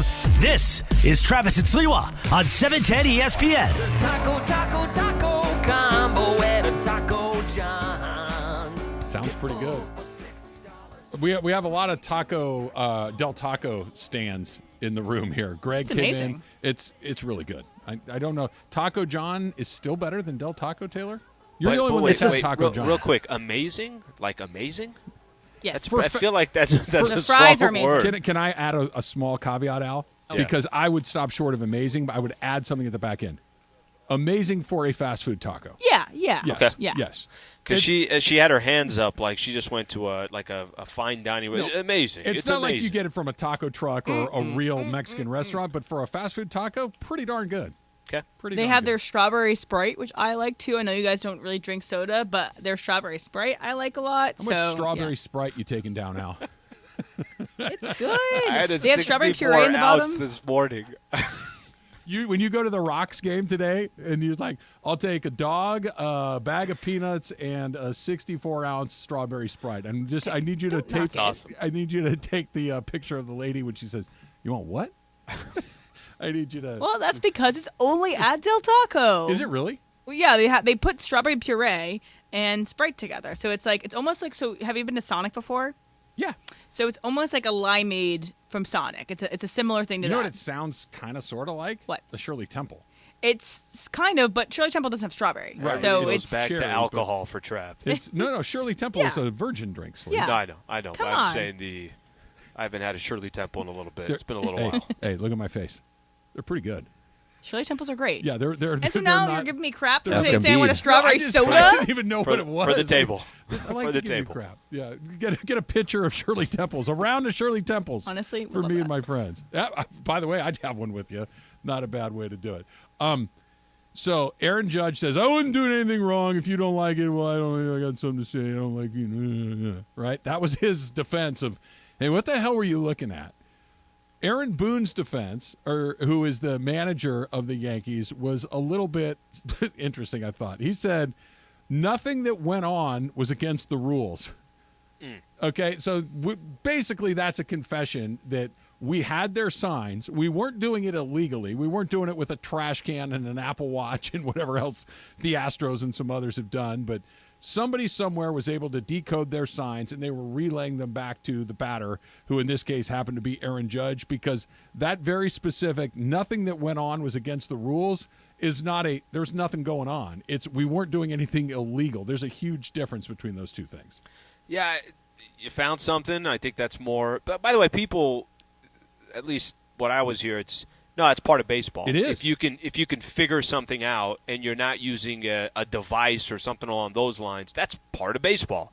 I don't. But I think what makes somebody suspicious, like Aaron Judge, is when he's BSing it, right? Like he doesn't want anybody, and I get it, I guess to some extent, but it was obviously very odd. We've never watched him at a plate appearance doing that.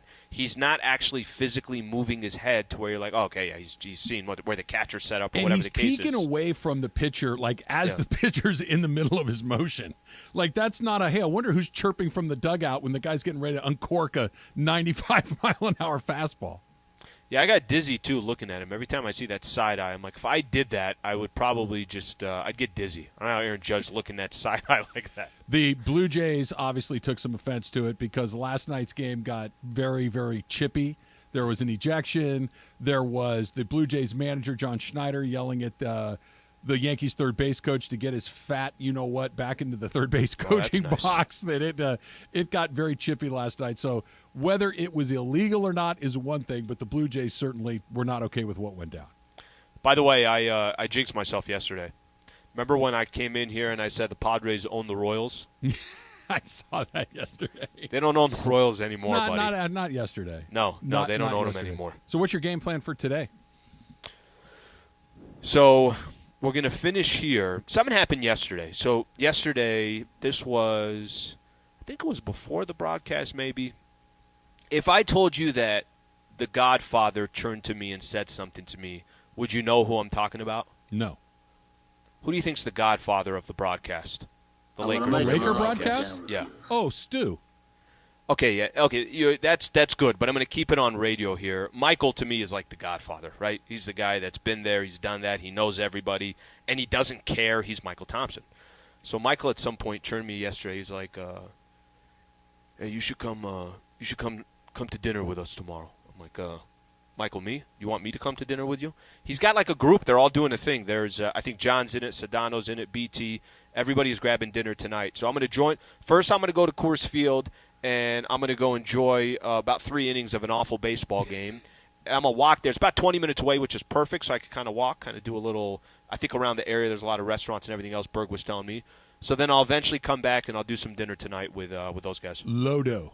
Lower downtown Denver, I believe, is what they call it. Lodo? Just drop that on somebody, and I'm you'll gonna sound keep like saying a that. loker. Just say, "Hey, I'm looking for Lodo." You're standing in the middle of it, knucklehead. Like, what do you mean you're looking for it? So this is Lodo, Do huh? you eat at the ballpark if you're going to dinner? That's a good question. It sounds like you guys are going to go probably somewhere kind of nice, right? Yeah, I think it's going to be – yeah, it will be somewhere nice. But it's a good question because it's that in-between time. So I don't want to go have, 2 dogs and some ice cream and then show up for dinner. But dinner's a little bit later. I think dinner's at 8:30, so it's a little later. 8:30? What are you Yeah, guys, it's in later. your 20s? This is insane. This is Michael, too. Yeah, this is Michael, too. Dinner should be consumed at the latest at 7. Anything past that is getting a little wild. 8:30, you're already walking up the stairs. Yeah, I mean it's done. 8:30. This is when I like to have my comfy pants on, my slippers, nice loose T-shirt. I'm not wearing any hard shoes at 8:30 at night. That sounds like a terrible plan. Yeah, I don't know what to eat there. Where are you guys going? I think you're right. What type of place? So they just said it's at the hotel that they're staying at. So I'm not sure what the restaurant is, but they're staying at it's the team hotel. So I picture wherever that you is. like this very fancy restaurant. Everybody's getting steaks and these fancy dishes. You're like, I had a couple of dogs at the game. I'm good. I'll have bread. I had a Shirley Temple. Yeah, it's just strawberry Sprite at the game. Hey, no, Slee. I don't know how you are. I don't know how you are at this, but when you know there's a good dinner coming at night, I'm very smart with what I'm eating kind of throughout the day. I don't want to ruin my dinner. I want to have a nice dinner. You should get helmet nachos and eat them on your way to the other dinner. I don't think I'd get helmet nachos either way if I didn't have dinner. Yeah, that's not you're not a helmet nachos guy. But I tell you, the perfect game for me is a hot dog, peanuts, and a beer, and I'm good. I literally don't need anything else. That's perfect. Hey, Slee, I know you have dinner plans tonight, but hear me out, okay? Okay.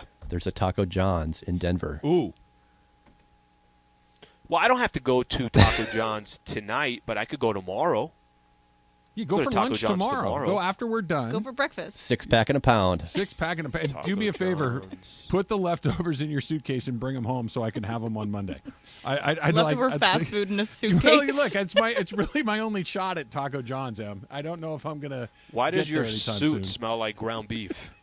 So we got pizza the other night, and I went to go pick it up and put it in the car, obviously, and it's literally from my front door to the pizza spot. It can't be a 90-second drive. It's right up the street. My car still smells like onions 2 days later. I've been scouring the car looking for onions. Like, one must have escaped from the box. There's no way that this has lingered for 2 full days if there isn't onions ground into my carpet. No onions, Slee. Just very pungent car ride. So you should get your suits to smell like Taco John's. I don't think anybody's bringing in. The last thing I need to do is be sitting on a plane, and I'm the guy that has 3-day-old Taco John's with me. Just check your bag. They won't even know it's yours. Just, we're good. I don't know who, but somebody put Taco John's in their luggage. What are you going to do? All right, Dodgers getting ready to play the finale against the Twins, and somebody that we haven't talked about in a long time, Slee, Walker Buehler actually was talking yesterday, and he's got a very, very bad idea. We'll get into that next. It's Trav and Slee, 710 ESPN. Well, Michael, I promised you, if the Lakers won this game and gave us Mother's Day off, that in honor of Mother's Day, I would tell a Yo Mama joke. Are you ready? Better be a good one. All right, you can be the judge. Yo Mama is so silly that she spent 5 hours staring at a glass of orange juice because it said concentrate on the package. Oh, I like that.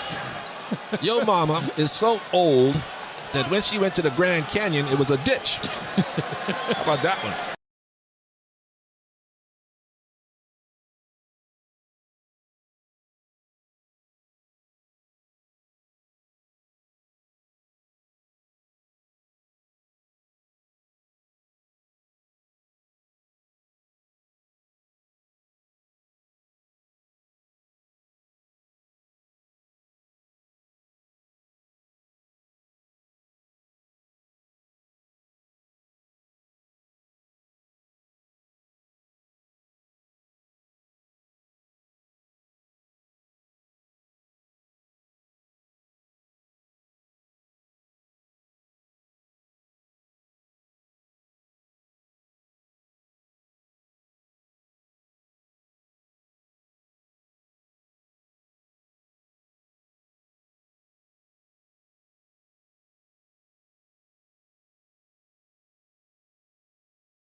AM 1110 Pasadena, Los Angeles. 710 ESPN. A Good Karma Brands radio station.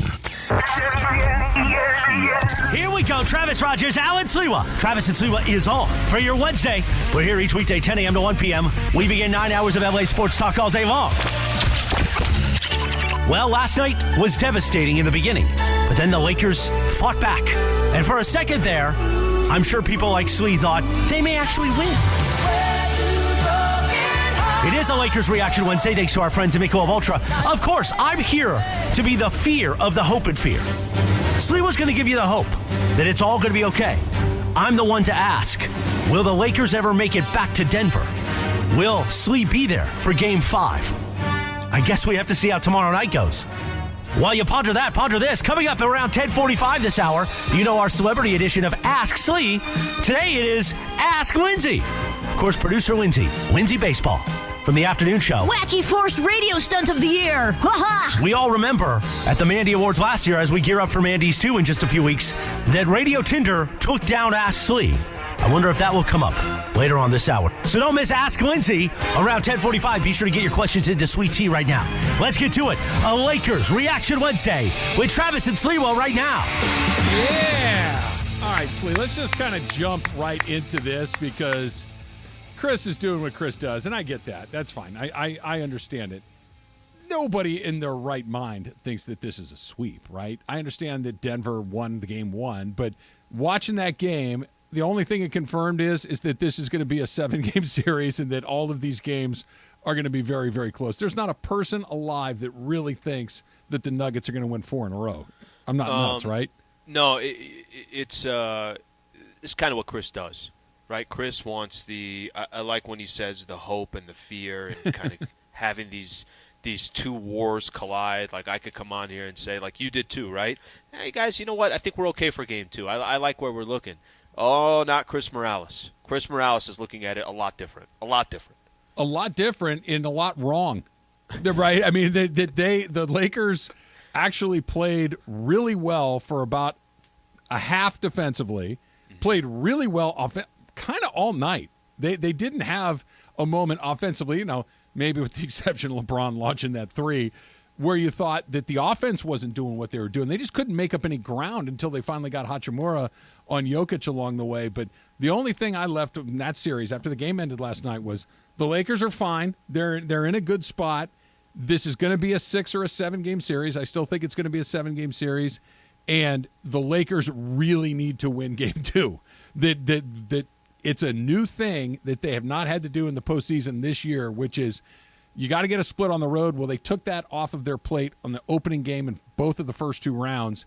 Now it's if we don't win tomorrow night in Denver, now you're asking something that is probably unlikely to happen, which is win 4 of the next 5, and only 3 of them are in your own building. Well, I think a lot of times when you got matchups in any sport, I think the goal is always, are we going to get you to play our style, or are we going to play your style? Last night, the Denver Nuggets, the Lakers had to play Denver style. All these offensive stats that you're talking about, Trav, that, man, I don't know how are they really going to shoot 88% from the free throw line? Or 89. Damn, they made this many threes. Wow, 46%. Austin Reeves delivered. Rui delivered. AD had 40. We haven't even talked about AD having 40. Bron almost had a triple-double. But that's not the Los Angeles Lakers. Last night, that's the way the Lakers played yesterday is not why the Lakers are sitting in the Western Conference Finals. The way the Warriors or the Nuggets played yesterday is why they're there. They scored 132 points. They had 6 guys in double figures. They had every one of their guys, other than Aaron Gordon, shoot 50% or better of the 6 guys that scored in double figures. Mm-hmm.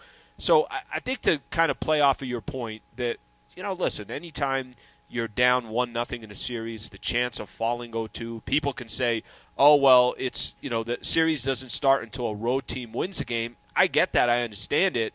But at the same time, I thought last night it was the Lakers would beat the Warriors when they would score 101 points. They wouldn't beat them when they would score 130. And that's what happened yesterday with the Lakers. The best offense in the NBA put up 132. Yeah, no, they got to be better defensively for sure. I just thought that they might be able to steal one because they had an offensive performance that was so out of line with what they typically do, right? That because it's one thing to have a little bit of a regression defensively, but they more than made up for the difference, I think, in their offensive production last night. You're right. This isn't how they go about winning games. They're not going to win games playing in the high 120s and 30s. That's not how they're built. But they did get into the high 120s. You know what I mean? Like that was the part that was interesting to me. You mentioned AD. I think we've also kind of moved into, I don't know if it's AD 2.0. It's AD like 1.6, maybe 1.65, which is, I expect him to be good again tomorrow night. I'm done with the on-off thing, and because not that he can't have a game where he could turn around and go from 40 down to 23 or 24. That's okay. But those games where he has 12 or 13 on the other end where he's completely irrelevant offensively, I don't think we're going to get that again. I think that he's going to give you, maybe it's not the 40-point, the 40-10, 3-3-3 that he had last night, but I'm very confident that Anthony Davis is going to be an impactful player on offense in Game 2 because he has to be. That last night, something happened for the first time. Anthony Davis had a monster game in the playoffs and the Lakers lost. It's the first time that's happened. That when he's been like that offensively, the Lakers have won all of those playoff games until last night. Yeah, there's and it wasn't just him, right? I think Anthony Davis certainly set a tone, but offensively for the Lakers, kind of got what they wanted. Yeah. Plenty of possessions where it felt like, all right, I could see how. Let me use as an example. Rui Hachimura, I think, went 8 of 11 again, something like that. I mean, his shooting percentages, very, very high percentage. Austin Reeves started out slow, and then he ended up shooting 50% from the field. That a lot of the offense that the Lakers had, you're right, that's not common practice to be that efficient and that good the way the Lakers were. I thought, it's interesting. Post-game, so I'm doing the post-game show, and I'm facing the court, so it's just me and 11 other people who are cleaning, so there's nobody, obviously in there. And did you offer to help? I might as well. But D'Lo comes out. D'Angelo Russell comes out. This is after the game. So he's out there. I think at one point Beasley was out there as well. Anyways, D'Lo's taking some shots. I took some video. I put it up there. I'm like, hey, D'Lo's out here working out post-game. And the first thing people started saying, which I thought was kind of funny but also true at the same time, it's like he shouldn't be working on his shot. He should be working on his defense. Yeah. I'm like, all right, what do you want the guy to do? You want him to just slide defensively post-game with nobody there from one baseline to the other? Maybe. All right. By the way, maybe. And I'm going to change topics a little bit here because I want to get your thoughts on this. D'Lo did not have a good game. But I don't think, at least for me, I'm not expecting D'Angelo Russell to have a good game every game. I'm just not. I think he's shown that he's been very impactful at times. And then there's also games where you might go a game or two where you don't notice his presence. And he's a defensive liability. Not just he's not making shots, but he's getting killed on the other end of the court. So I didn't notice his presence really yesterday. Let's put it that way. And I think that game describes it. He had 8 points. I'm curious what they do for Game 2. And this is what I'm curious about. Does D'Lo get less time in this series because of what you just said, right? He's a liability on the defensive side.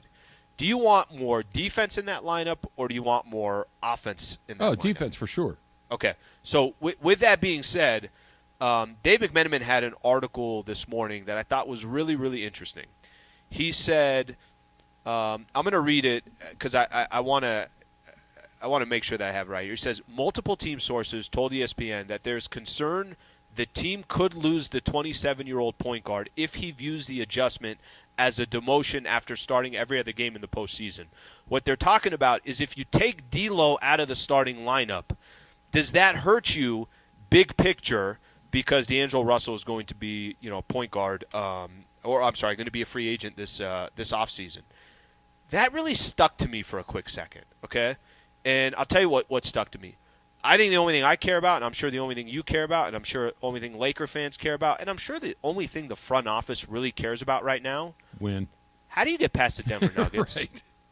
How do you get past the Denver Nuggets? And if that meant, you know what, we like Dennis Schroeder starting because he's a better defensive player. Got more dog in him. Reeves is your 2. And then Rui and LeBron, let's just use that as an example. Maybe they use Rui in the starting lineup, maybe they don't. But it's going to be a big. It's either going to be Jared Vanderbilt or it's going to be Rui. And then you go Anthony Davis. When I read that, I don't know what your initial thoughts are. My initial thoughts are, yeah, that doesn't matter, and I really genuinely don't care if that affected it in the offseason. Yes, cosign. I don't care about his feelings. If he checks out because he gets his feelings twisted up, okay. Look, I said it before, I'll say it again. When you're on a new team every couple of years, you're a certain type of guy. You are. You're a certain type of guy. You're not about the team. You're about you. And if he does react the way that you just laid out, Slee, I think that will be borne out again. You need to kind of keep him in it to a point where, because if he's hot, he's a difference maker. When he gets going, he's somebody that you have to account for. They need that offense from him. But if he just says, well, I'm a starter and I don't like not starting and I'm going to pout or whatever it may be, or I'm going to look for somewhere else to go at the end of the season, but they keep winning, then who cares? Right? That the Lakers will have had a championship. The Lakers will have made the moves that they needed to make to win a championship. And I don't know if D'Angelo Russell is 100% essential to them accomplishing that goal. They're going to need him to have some shots once in a while, but if he checks out, okay, I still think that the Lakers have a chance to do sort of some of these things. And if he doesn't want to be here a long time, I'm going to sleep just fine at night if D'Angelo Russell goes to his, a fifth different team in his 8-year NBA career. I'm okay with that. There's a reason that you bounce around like that, and it's because of – look, we're not even saying that he's going to do this, but just the mere suggestion that he might, I think, tells you the type of competitor that we're talking about. No one's suggesting that LeBron James, if he doesn't get what he wants, is going to quit, or if Rui Hachimura is in or out of the starting lineup that he's going to care less or more and start talking about free.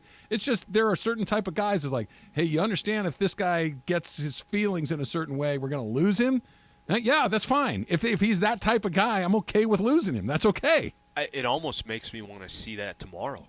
That makes You're me right more about that. I'm not kidding. That makes me more inclined to say, okay, cool, well, and you're not doing it for that. You're doing it because you feel like that gives you a better chance to win. Yeah. That's it. That's the only thing that you're paying attention to. And if there's one thing, we've complimented this Lakers team for so far, Darvin Ham doesn't look like he's playing favorites. Darvin Ham is saying it's the opposite, right? Which is refreshing because I think a lot of times in sports there's too much of that coach has a relationship with his player, which is why he's getting the PT.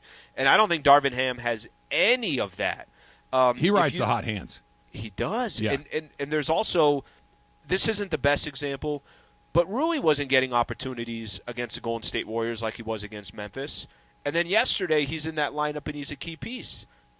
That's how quick things can change. Lonnie Walker sat the pine for how long, got an opportunity, and we don't know if Lonnie Walker's going to get a ton of opportunities in the series, but that just kind of comes with the territory. But I thought that was an interesting wrinkle from yesterday. Lonnie Walker's a great point. Lonnie Walker was a starter. DNP for the entire postseason right up until he went in there and he went off and he was ready to go. It wasn't, I used to be a starter before they made these trades. It's like, I'm sure he was pissed. Was that Aaron Judge or was that – it was Aaron Judge. There was a very similar That was my one for not Judge. Lonnie Walker. That was that was not Lonnie Walker. And when they said, hey, listen, we need you, he was ready to go. That's what we're talking about. That's the difference. And by the way, hopefully it doesn't happen. The fact that it's even suggested, I think, speaks to how people perceive him, and their perception is something that you earn over time, right? That if you're the sort of guy that this was, I forget what game it was, so you might remember more specifically. Remember when the question was asked about being a point guard, and he was, I'm not a point guard. It's like, dude, why are we doing that right now? Why are we deciding that now's the time to relitigate that ridiculous conversation? Like now? We're trying to get into the playoffs, and now is the time. Well, I'm a star.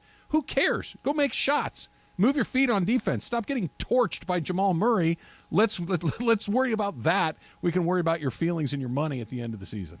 Emily, I have a question for you. You have on here, and I saw it this morning, and the only thing I could think of is what I posted yesterday. Was that JJ Redick thing at my video?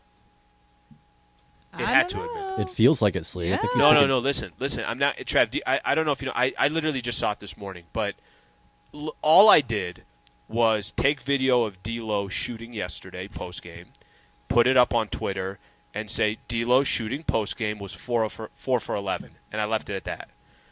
And I think, and I'm pretty sure it was, but I don't really know the reasoning behind it. JJ Redick puts out, can we stop posting videos of players shooting after a game? Okay, whether it was mine or it was somebody else, whatever it was. It was aggregated. It was like it was not just like the Alan Sliwa video. Sliwa was not tagged in the video. It right? was No. Sports Center was out there. Yeah. No, but I'm saying the concept. I'm saying the concept of posting, or the concept of not liking people posting videos of players after the game. I've never heard of that. What's kind of the? Is there a rule there that shouldn't be done? No, I don't. I think if I'm guessing here, I don't think it's a rule thing. I think it's just we get it. He had a bad night and he's trying to fix it. My guess is that Redick's saying this is something that happens all the time. We don't need to show the guy that had a bad night trying to rediscover his stroke. This happens after every NBA game all season long. That was my interpretation of the comment. I guess I'll stop putting pregame videos of people warming up too. Don't stop. Don't listen to him. Just tag JJ next time. JJ ... Now that's a good idea. Tagging JJ is a good idea. All right, Dodgers and the Twins getting ready to go. Dustin May on the mound tonight or this afternoon. Will we see Walker Buehler this season? He says maybe. I say hold on a second. That's coming up next. It's Travis Lee, 7.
ESPN. So I mentioned my friend earlier, the one that would text me smack when the Denver teams would play LA, even though she doesn't watch any sports. But I knew, Al, that you're going to go to the Rocky game today, and so I was like, hey, is there anything that's kind of cool about Coors Field that maybe we could talk about or that Al should check out? So she was like, I don't really know, but there's a line, and you might know this too, but there's one row that's all painted purple, and that's that what signifies a mile high. And so that's kind of cool. Maybe you could check that out. But she also said, stay below the line, Al. You below need an oxygen tank to go above the purple seats. She also said that the Rockies mascot looks like a mix between Barney mixed with a cosmic brownie. This mascot is called Dinger, and once you know that description, go look up. I know Barney. What cosmic what? So a cosmic brownie is those like brown the brownies that come in the package, and they have little like pebbles of like. I think it's candy. Little Debbie. Yeah, Little Debbie. Okay. Yeah, look it up because you probably know what I'm talking about. You just don't know that it was called that. But once you see that, you can't unsee that thing is that. Yeah, it's a purple dinosaur. Oh, yeah, okay. Yeah, this is.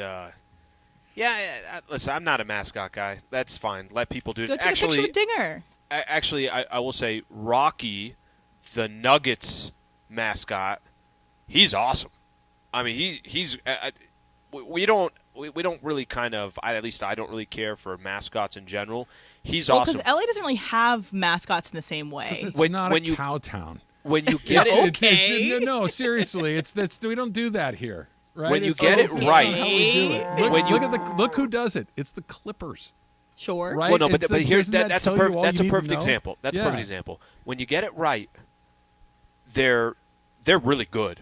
But 90% of the time, you get it wrong, and you just look at it like, what are we doing here? And I think the Clippers one is a good example. So Philadelphia has by far the best mascot. They have the Fanatic, they have Gritty, and then they have Is Gritty the Flyers? Gritty's the Flyers, and he's the gorilla for the Phoenix Suns, the coyote for the San Antonio Spurs. You're leaving off the one that I always am. I literally have been laying out waiting for you to fix it. There you go. There we go. There we go. Yeah. The San Diego Chicken is the godfather of all the mascots. He's the guy. There's also the BYU Cougar, who's good. There's the Nittany Lion. There's some stuff in like college that play more into the mascots. I think mascots can be good if executed is a totally right. different animal. That literally and figuratively, right? It's that is appropriate for that. Like SC has Traveler, right? That's cool. That's fine. Pro sports in real towns can just put a good team on the court. I think that's fine. Okay. Loaded Can't up with wait to Denzel see Washington Dinger. and DiCaprio and Jack Nicholson. That's fine. Those can be our mascots. We don't. I'm looking for Dinger right out the gate, Brownie. right when I get there.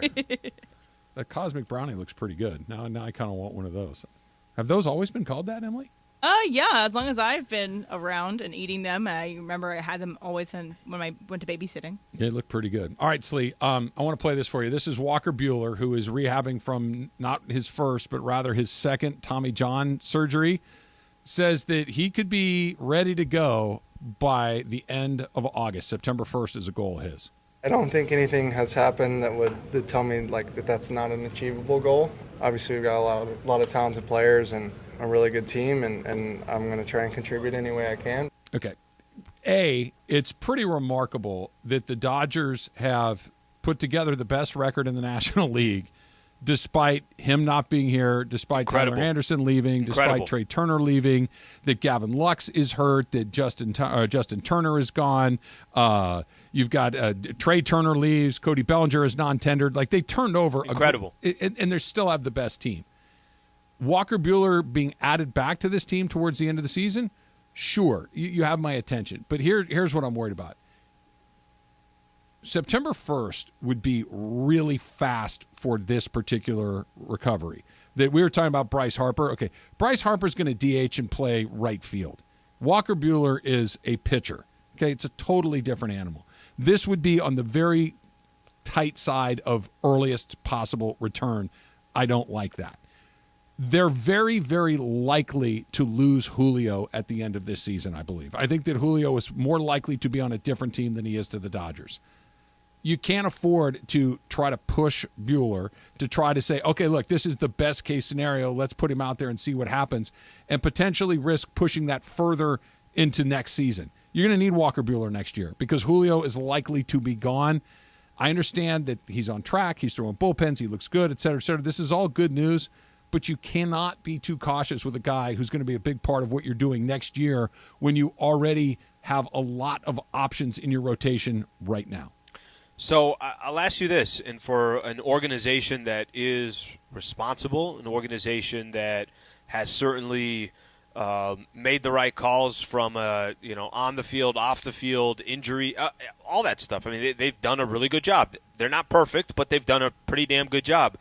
Are you concerned? I'm trying to figure out, would you be concerned that they would let Buehler back? I don't feel like they would allow him to come back too early. They have been on the right side of these decisions way more than they've been on the wrong side, right? That's what you're getting at. So if they feel they're comfortable with it, I should feel comfortable with it. That's what you're getting at? Yeah. Okay. Fair. I'm talking from a medical standpoint, right? If this is an injury that is roughly a 14 to 18 month recovery. Okay, that's kind of where most of these guys fall in. The beginning of September is like a 12 or a 13 month timeline from when he got his elbow repaired. That's really early. Not that the Dodgers would do anything reckless. I'm just saying if the average time for this is somewhere between 14 to 18 months and we're at 12, we want to, even if you feel great, are we sure this is a good idea? Not that it's impossible, but let's really think about this. And now I'm sure where they are, what the pitching staff looks like, how well you could stretch him out. Do you use him for an inning here or there? He's going to throw an inning here or there in a bullpen on the side anyway, I guess. But and I don't want to say you just throw Julio till his arm falls off because that's a terrible idea. But the decisions you make with Julio, I think, are very different than the decisions you're going to make with Buehler, just based on who's going to be here next year. Maybe Julio will, maybe he won't. I don't think he's going to be back. I think he's going to go somewhere else. I think there's some hard feelings there. Buehler's going to be on this team next year. You might as well have him as healthy as he could possibly be. Now, if it means winning the World Series and going for it and he's part of it, all right. When we get there, we get there. But I don't know if I want to make a goal like this is the spot we're doing and we're shooting for and we're going to try to make heaven and earth move to get it done. I'm going to be very careful with the dude. I think the Dodgers have – I'm going to give them the benefit of doubt on this one. If Walker Buehler came back September 1st, I think it's because it has nothing to do where the Dodgers are positioning. It has nothing to do with the Dodgers' playoff run. It has nothing to do with what the rest of the rotation is doing. It has nothing to do with if they're missing something from that rotation. I would imagine because of all the reasons you just said, because of how important Walker Buehler is going to be for next season, that I don't think they would risk bringing him back too early. Be a great test. Right, if let's say Kershaw's down again, which is not totally out of the question, that Gonsolin falls off, that May isn't quite as effective 3 months from now as he is now, but you're still right there, and he's saying, guys, I feel like $1 million, let's go. You're probably right. But Trav, if he feels like $1 million and he's ready to go September 1st and he's passed everything that he needs to pass, then what are you waiting for then? If it's, I know we could look at the normal timeline. Time to go by for an injury like this. That's what I'd be waiting for. Mm-hmm. Just that. If you're telling me that guys that have this done, it takes them a year and change, then I'm going to need the change, Slee. I need the change. Can I mention someone else? Something that you said about Julio, and I know you're not saying it directly about Julio, but I think this makes me think back to probably why Julio won't be on this team. I is because, couldn't agree more. Again, it's more of who's your priority? Who are you accommodating for? And I think there's been enough of those situations where Julio probably doesn't feel like he has not been the priority. And it's not that they're trying to go out of their way and disrespect him, but I think there's been plenty of times where he's felt disrespected. And he's not wrong. That's the other thing.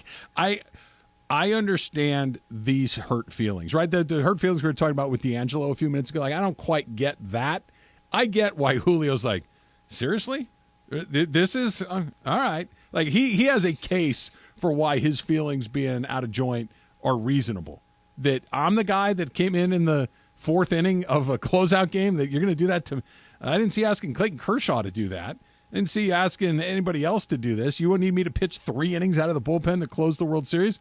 Yeah, I'll do it. But, I mean, why are we not asking other guys? I get where he would have a memory for those sorts of things. That you treated me differently than you treated these other guys. Okay, I'm just going to file that away, and we can go from there. He's going to be on another team. I hope. I've never wanted to be as wrong about anything. He's going to pitch for a different team next year. Somebody's going to give him one of those crazy deals with an opt-out. The Dodgers aren't going to get anywhere near Angels? it. He's going to go somewhere else. And, yes, Angels, Emily, is a strong possibility. How nervous are you about the one-game losing streak? Terrible. I got the bases loaded right now, so we'll see. We'll see what happens coming up here in a bit. But it was funny. I'm watching the game last night. I'm trying to think, hey, what can I talk about in the moment? I'm like, nothing. They're fine. They just lost. They lost to a first-place team. Fine. It's fine. Everything is fine. Everything is fine. When Benyama, of course he's going to San Antonio. That's next. It's Travis Lee, 710.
10 a.m. And it is Travis and Sliwa, your Wednesday Lakers Reaction Wednesday. Earlier on the show today, we played Ask Lindsay. That's our celebrity edition of Ask Sliwa on Wednesdays. And this came up. John in Huntington Beach, what is your In-N-Out order? Go. I don't really like In-N-Out, not gonna lie. Not that I don't like it, I just don't eat it a lot. Okay, let's wrap. I mean, Tell you, that was a great job by producer Taylor. He may have to win a Mandy just for that. Don't miss producer Lindsay coming up this afternoon with Shit Out of Cap, 4 to 7 p.m. Right now, more of Travis and Sliwa. Your Wednesday on 710. How do you not like In-N-Out? Like, that just doesn't make sense to me. I understand that Her excuse from being from the Midwest, it doesn't add up because I'm also from the Midwest and I love In-N-Out. Same.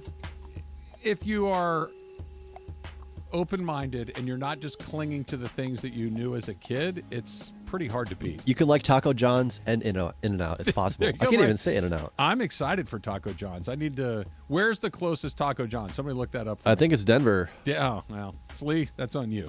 You're going to have to be my mule to get Taco John's back into Southern California. I'm going to go to TJ Maxx and get another suitcase. I'm just going to just fill it up. Fill it. What are the potatoes called? What did you say they are? The hash browns? The potato olays. Yeah, get the potato olays. 6-pack and a pound. You can eat it by yourself or with a friend. A pound of potatoes seems. I don't know if they weigh them or not, but I would hope so. Yeah, that's too much. Little bit of a Dodger note here, really quickly. Dustin May started for the Dodgers, pitched the first inning, and has already left the game. Dylan Covey is now in. Somebody that they just recalled from AAA. Is in the game in the second inning. Dustin May, of course, is coming back from an arm injury last season. It pitched a little bit last year. It's pitched very well so far for the Dodgers this year, but that he left after one inning. Didn't give up any runs. It's not like he got knocked out of the game. Still waiting to find out exactly what the explanation for him leaving the game is, Al, but Dustin May leaving after one inning. Maybe it's like a Syndergaard thing. He had a blister. It could be something as simple as that, or maybe something else, and hopefully not something else. Well, listen, he's been electric. He's been fantastic this year. So I think right out the gate, without getting any detail, it is very normal to jump to conclusion. It's very normal to be, well, what, you take him out of the first inning or after the first inning? Well, there's got to be some reason there.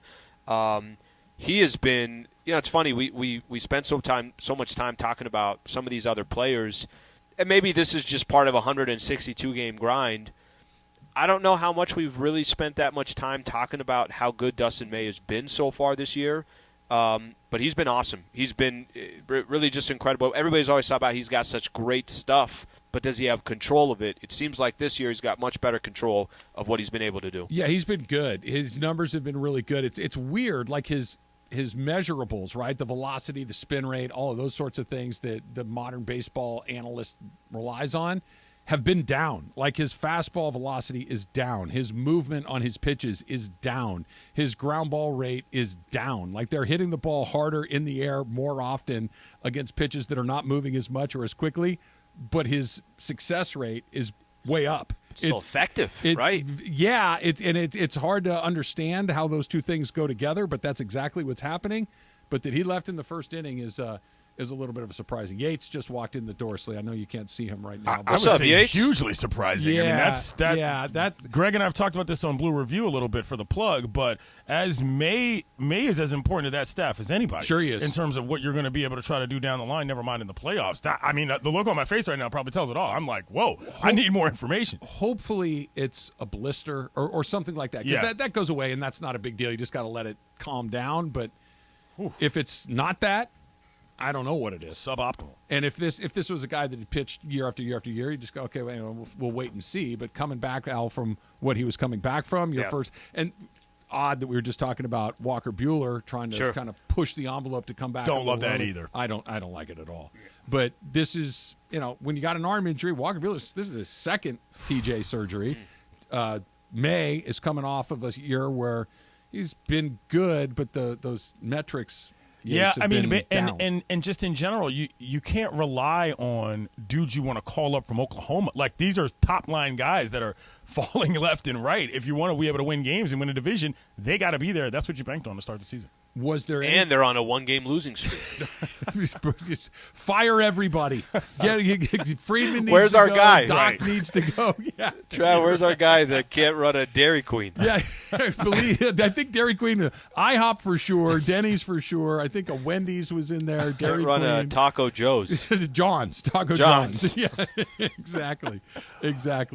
Anything less surprising than Victor Wembanyama being a San Antonio Spur? I loved it, though, by the way. Whoever in San Antonio had the great idea to pack a bar and say, we'll pay for it if they get the first pick, that was genius. Like, I've been to the draft lottery. Slee, let me tell you something. It ain't exciting, okay? It is not exactly what we call a party atmosphere. Unless there's a dude like that that's going to go number one. That's what I'm saying, and they did great with it. I love to see it. San Antonio, great job out of you, getting people fired up. 2 previous number 1 picks, Slee. Tim Busts. Duncan. And then they get Wembanyama, who by people that study this stuff, they say he's the best prospect since LeBron James Probably since has LeBron, come yeah. into the league. Yeah, there was Clint. We were talking about it, and I think this just comes with the territory, right? When you don't have a draft pick, the Lakers are still playing, so in the Western Conference Finals. But we went through 6 years where it was basically every single pick, and the draft lottery. We're all sitting there. We'd have get-togethers or broadcasts from Tom's Urban. I can't remember, ESPN Zone, whichever one it was at the time. Yeah. But it was a really, really big deal. And then you got a player that there hasn't been more hype on since LeBron, and he ends up. I was telling Yates, I was telling Trev, Michael Thompson's like anyone but the Spurs ends up with the San Antonio Spurs. The Spurs are the team that I've said this before, and I'll say it again quickly. I know we got to get out of here. They're like your cousin that does everything right, and your parents are like, be more like the Spurs. The Spurs did their homework. The Spurs didn't make a mess in the kitchen. made curfew the every Spurs Friday are night. always home by the time they're supposed to be, and you're like, even losing, they do better than other franchises. It's unbelievable. Quick update here. Dustin May was removed from the game because of, quote, right elbow pain. So take that for what it's worth. That's not good. That's terrible. Not good. In fact, that's not good. Oof. That is really bad. The elbow news. is where one gets the surgery. Where he just had the That's surgery. what I'm saying. Yeah, So, and yikes. That's very bad news. Very quick before you dip, Yates. Aaron Judge was peeking at the first base coach for the sign, right? Okay, I don't understand what the big controversy here is. Like, for those of you who don't know, when you're on a baseball field, you're allowed to look at the people on the field.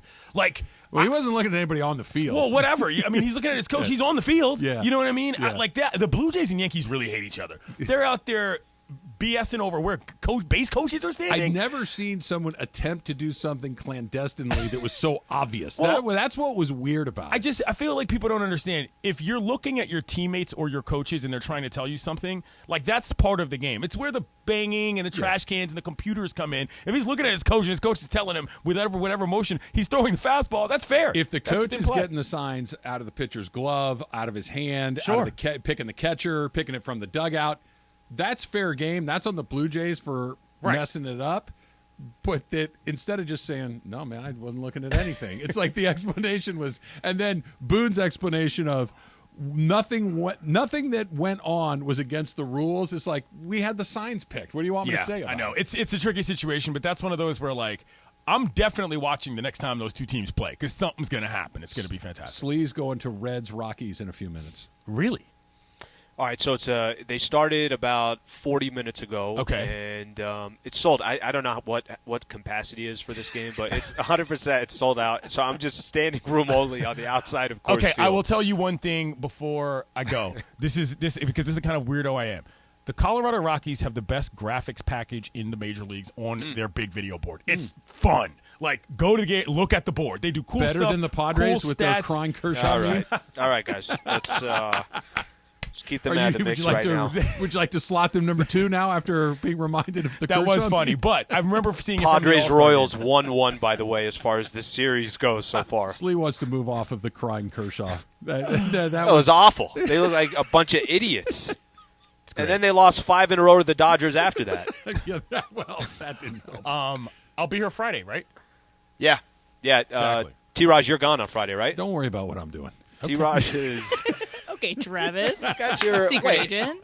Wait, this Mr. is Mystery you over here. got a family thing going on. It is my dad's 75th birthday. There you go. We're doing a long weekend Awesome. with the extended fam, and I'm looking forward to it a great time. That's good. Okay. Cannot wait. I'm glad to hear it. The But we're going to call him every hour. Wish Bob a happy birthday. He'll take your Yeah. call very, very agreeably. The Dump coming up next. It's Travis Lee, 710.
Time for everything we haven't gotten to today.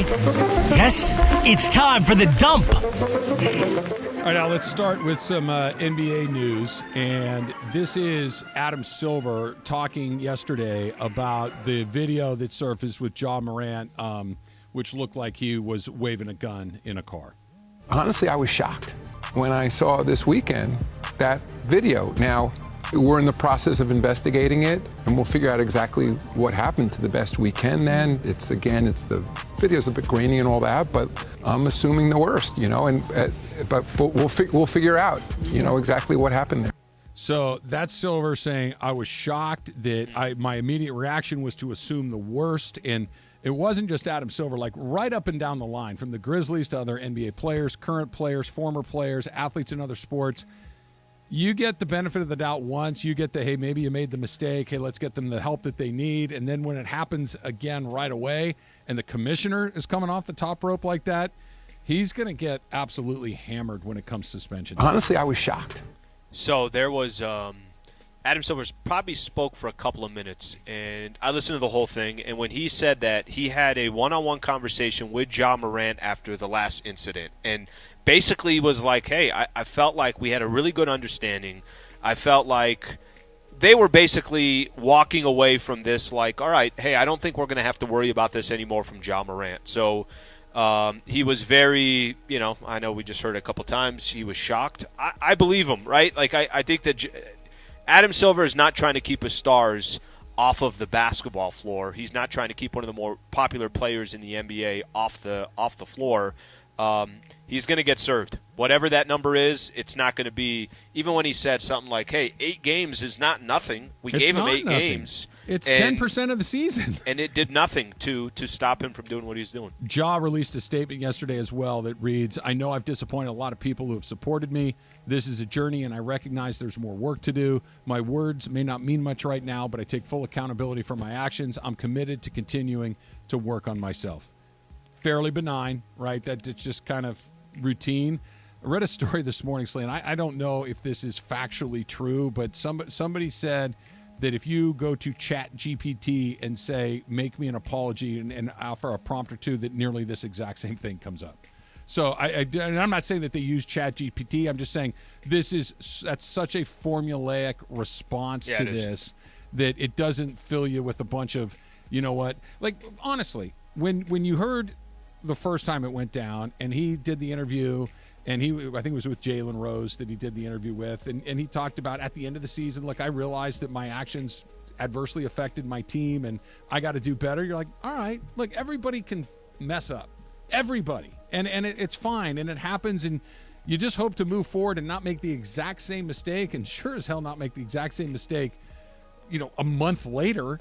And that's exactly what he did. I don't think there's anything you can say at this point that's going to be anything other than, just get ready to sit out for a very long time. When somebody does something and you try to give them a chance, and when they do the same thing again, whatever they say doesn't – the only thing I took away from the statement, my words may not mean much right now. I'm like, no, that's exactly – the entire statement means nothing right now. It doesn't. It's just for those reasons alone. Did you ever get around to seeing What About Bob? Because it came out on this day in 2001, the Richard Dreyfuss Bill Murray movie. I did not see it. Yeah. Did not see it. You should add it to your list. It's pretty funny. If you like Bill Murray, you will like that movie. When did you say it came out? Early 90s? 01. Oh, 01. Okay. By the way, I like that. I like that. I like something 20 years ago. I'm okay with that. So, okay, I got to come around and see it. Bill Murray doing Bill Murray things is always fantastic, and this is some high-level Bill Murray being obnoxious and weird and everything else. Put it on your list, Lee. I'm gonna read you one here real quick. I'm gonna get your thoughts on it. Remember how we talked about the Blazers, and you were like, hey, I'd love for them to get Wembanyama and see what they do from there. Chris Haynes, this is from Chris Haynes. Blazers intend to trade their number 3 overall pick in the NBA draft to try and build a championship team around Damian Lillard. For sure, guys. Yeah. For sure, guys. Good luck with that. Good luck with that. That I don't know what to tell you, man. How ballpark? Lillard's what, 32, 3, something like that? Tell you in 2 seconds. Yeah, that he feels like he's in his early 30s, and he is still a very bad dude in the NBA. But deciding to run it back with him again and trading away the future of the team feels very, very risky. As good as Lillard is, Lillard needs to go somewhere else. You don't need to try to put different things around him. He needs to go join a team that's a player away, and Damian Lillard's the difference. Yes. Everything you just said. If Dame was in Philly and he's playing with Joel Embiid, if in a couple years LeBron retired and Damian Lillard's playing with Anthony Davis, he needs to be with somebody else with a team. It's not going to happen in Portland. NBA draft picks too. Just pick any draft you want. There's as many guys that are not good as there are that are. Probably more, right? And some of the guys somebody's going to get picked 14th in this draft that's going to be really, really good. Because that's where guys like Giannis and Devin Booker and Klay Thompson and there's going to be one of those guys. There's going to be Jokic was, I believe, in the second round when we were talking about those. Yeah, I think 40-something. Yeah, 40-something. I get it that when Wembanyama's there, grab it. But beyond that, I'm not hearing anybody that's like, this guy is a can't miss, slam dunk, gonna happen. We're gonna trade. Good luck with that. Well, listen. On top of that, let me just use as an example Zion. Zion's amazing, but you can't stay on the court. That was a no-brainer, number one. And then a couple years later, you're at least saying to yourself, I hope this man is healthy enough to stay on the court. I want to go back because correct me if I'm wrong here, but I think this is right. Ja was number 2 behind Zion, Yeah. right? Okay. Yeah. And I'm with you that Zion was the universal number 1 pick in the draft, and everybody probably would have made it the same. But that's one of those, when you look back at it, it's like, okay, hold on a second. Zion was out of shape as a teenager. Zion is going to get paid and become even more famous than he already is. And his body type lends itself to guys that put on weight. That has been what's been part of the problem, that he's had a long injury history despite not playing very many games. I think you do it anyway, Slee. But with Morant, obviously has a different set of problems, but it's not that he never plays. It's that he does stupid blank. Yeah, the difference is one guy can't get on the floor because he's injured, and the other one can't get on the floor because Adam Silver is about to serve him with a suspension for the second time in 2 months. Stupid. NFL and NBC Universal jointly announced on Monday that beginning this coming season, there will be a wild card game airing exclusively on Peacock, this streaming platform. And according to the Wall Street Journal, that deal is worth about $110 million for one playoff game. Does this not bolster my argument, Al, that the NFL wants to put a game every night of the week? That they're getting one-offs that are getting, and I get it, it's a playoff game, so it's important, but $100 million for a game? I mean, why wouldn't you want your stuff on TV every night? There's got to come a point with the NFL. It's just like, we don't have to do anything anymore. We just literally have to show up to the party, and people are just, every network's going to be throwing money. Everybody's going to be competing for our services. That's insane. $110 million. There was another story. The Jets are going to play on that Black Friday game, right? The day after Thanksgiving. Yeah. That they want to be the home for that game, just like the Lions and the Cowboys are the home on Thanksgiving. That the Jets want to be the home for the Black Friday game. I know you hate the Lions game. How do you feel about the Jets hosting the Black Friday game? Yeah, I don't want to give it to them. 9 out of 10 times, Jets aren't going to be competitive. They're not going to be good. Now, will I tune in? Probably. Of course you will. But I'd prefer that it's not them. All right, you're Roger Goodell. Who gets the permanent spot on Friday after Thanksgiving? Friday after Thanksgiving, permanent spot. I'm going to look at franchises that I know that are always competitive. So right out the gate, I'm thinking of teams like the Ravens. I'm thinking of teams like the Steelers. I'm thinking of teams like the Patriots. I got one for you. I need a franchise that I feel good that they're going to be competitive. I got the Steelers is really interesting, but I want to mix it up because you've got the upper Midwest in Detroit. You've got the South/Texas in Dallas. That if we're not going to go to the East, let's come out to the West. What about the Niners? Big fan base. I actually, that's a perfect one. Right? That's a perfect one.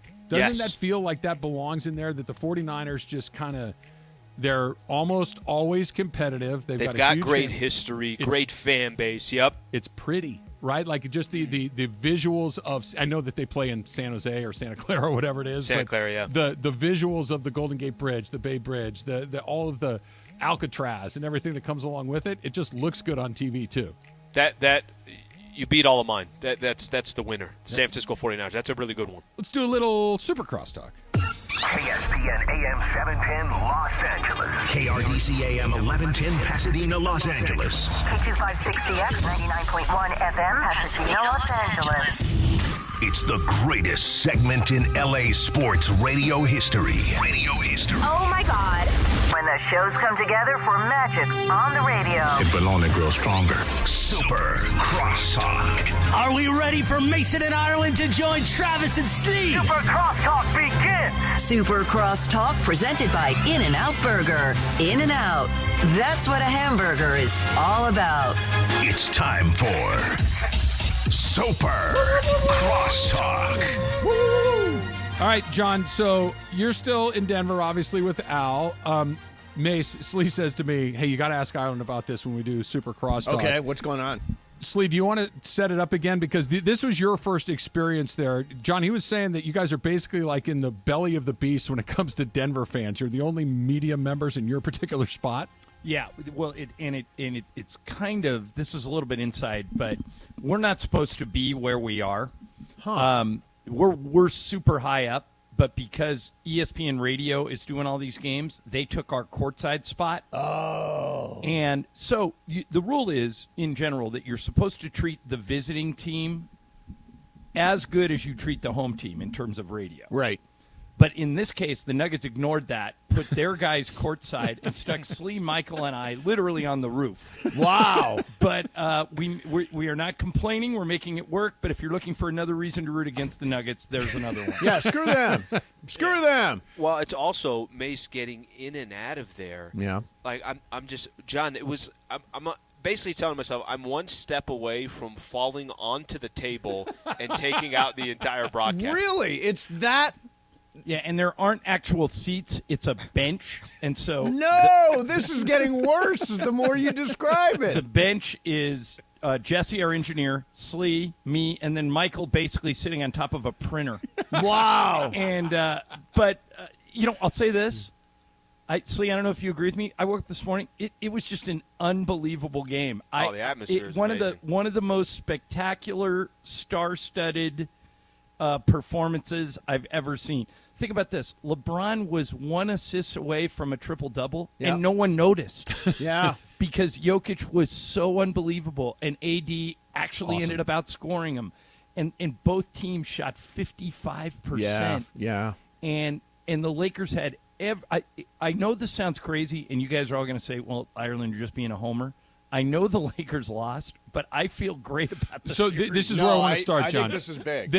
I heard the promo that you made. I heard what you said. Al and I have been saying the same thing today, that it was the oddest thing to have a game that felt like 2 or 3 different times they were going to get blown out. Sure. Not just lose. They were down 20 they were on their way, Trav. That's what I mean. 2 or 3. It felt like there was a couple, at least 3 different times where it's like, all right, this is going to be a 25, 30-point night. Right, and just, when do you get LeBron out? When do you get AD out? I was thinking that. When do you flip over to the Dodger game for those of us that are at home? Sure.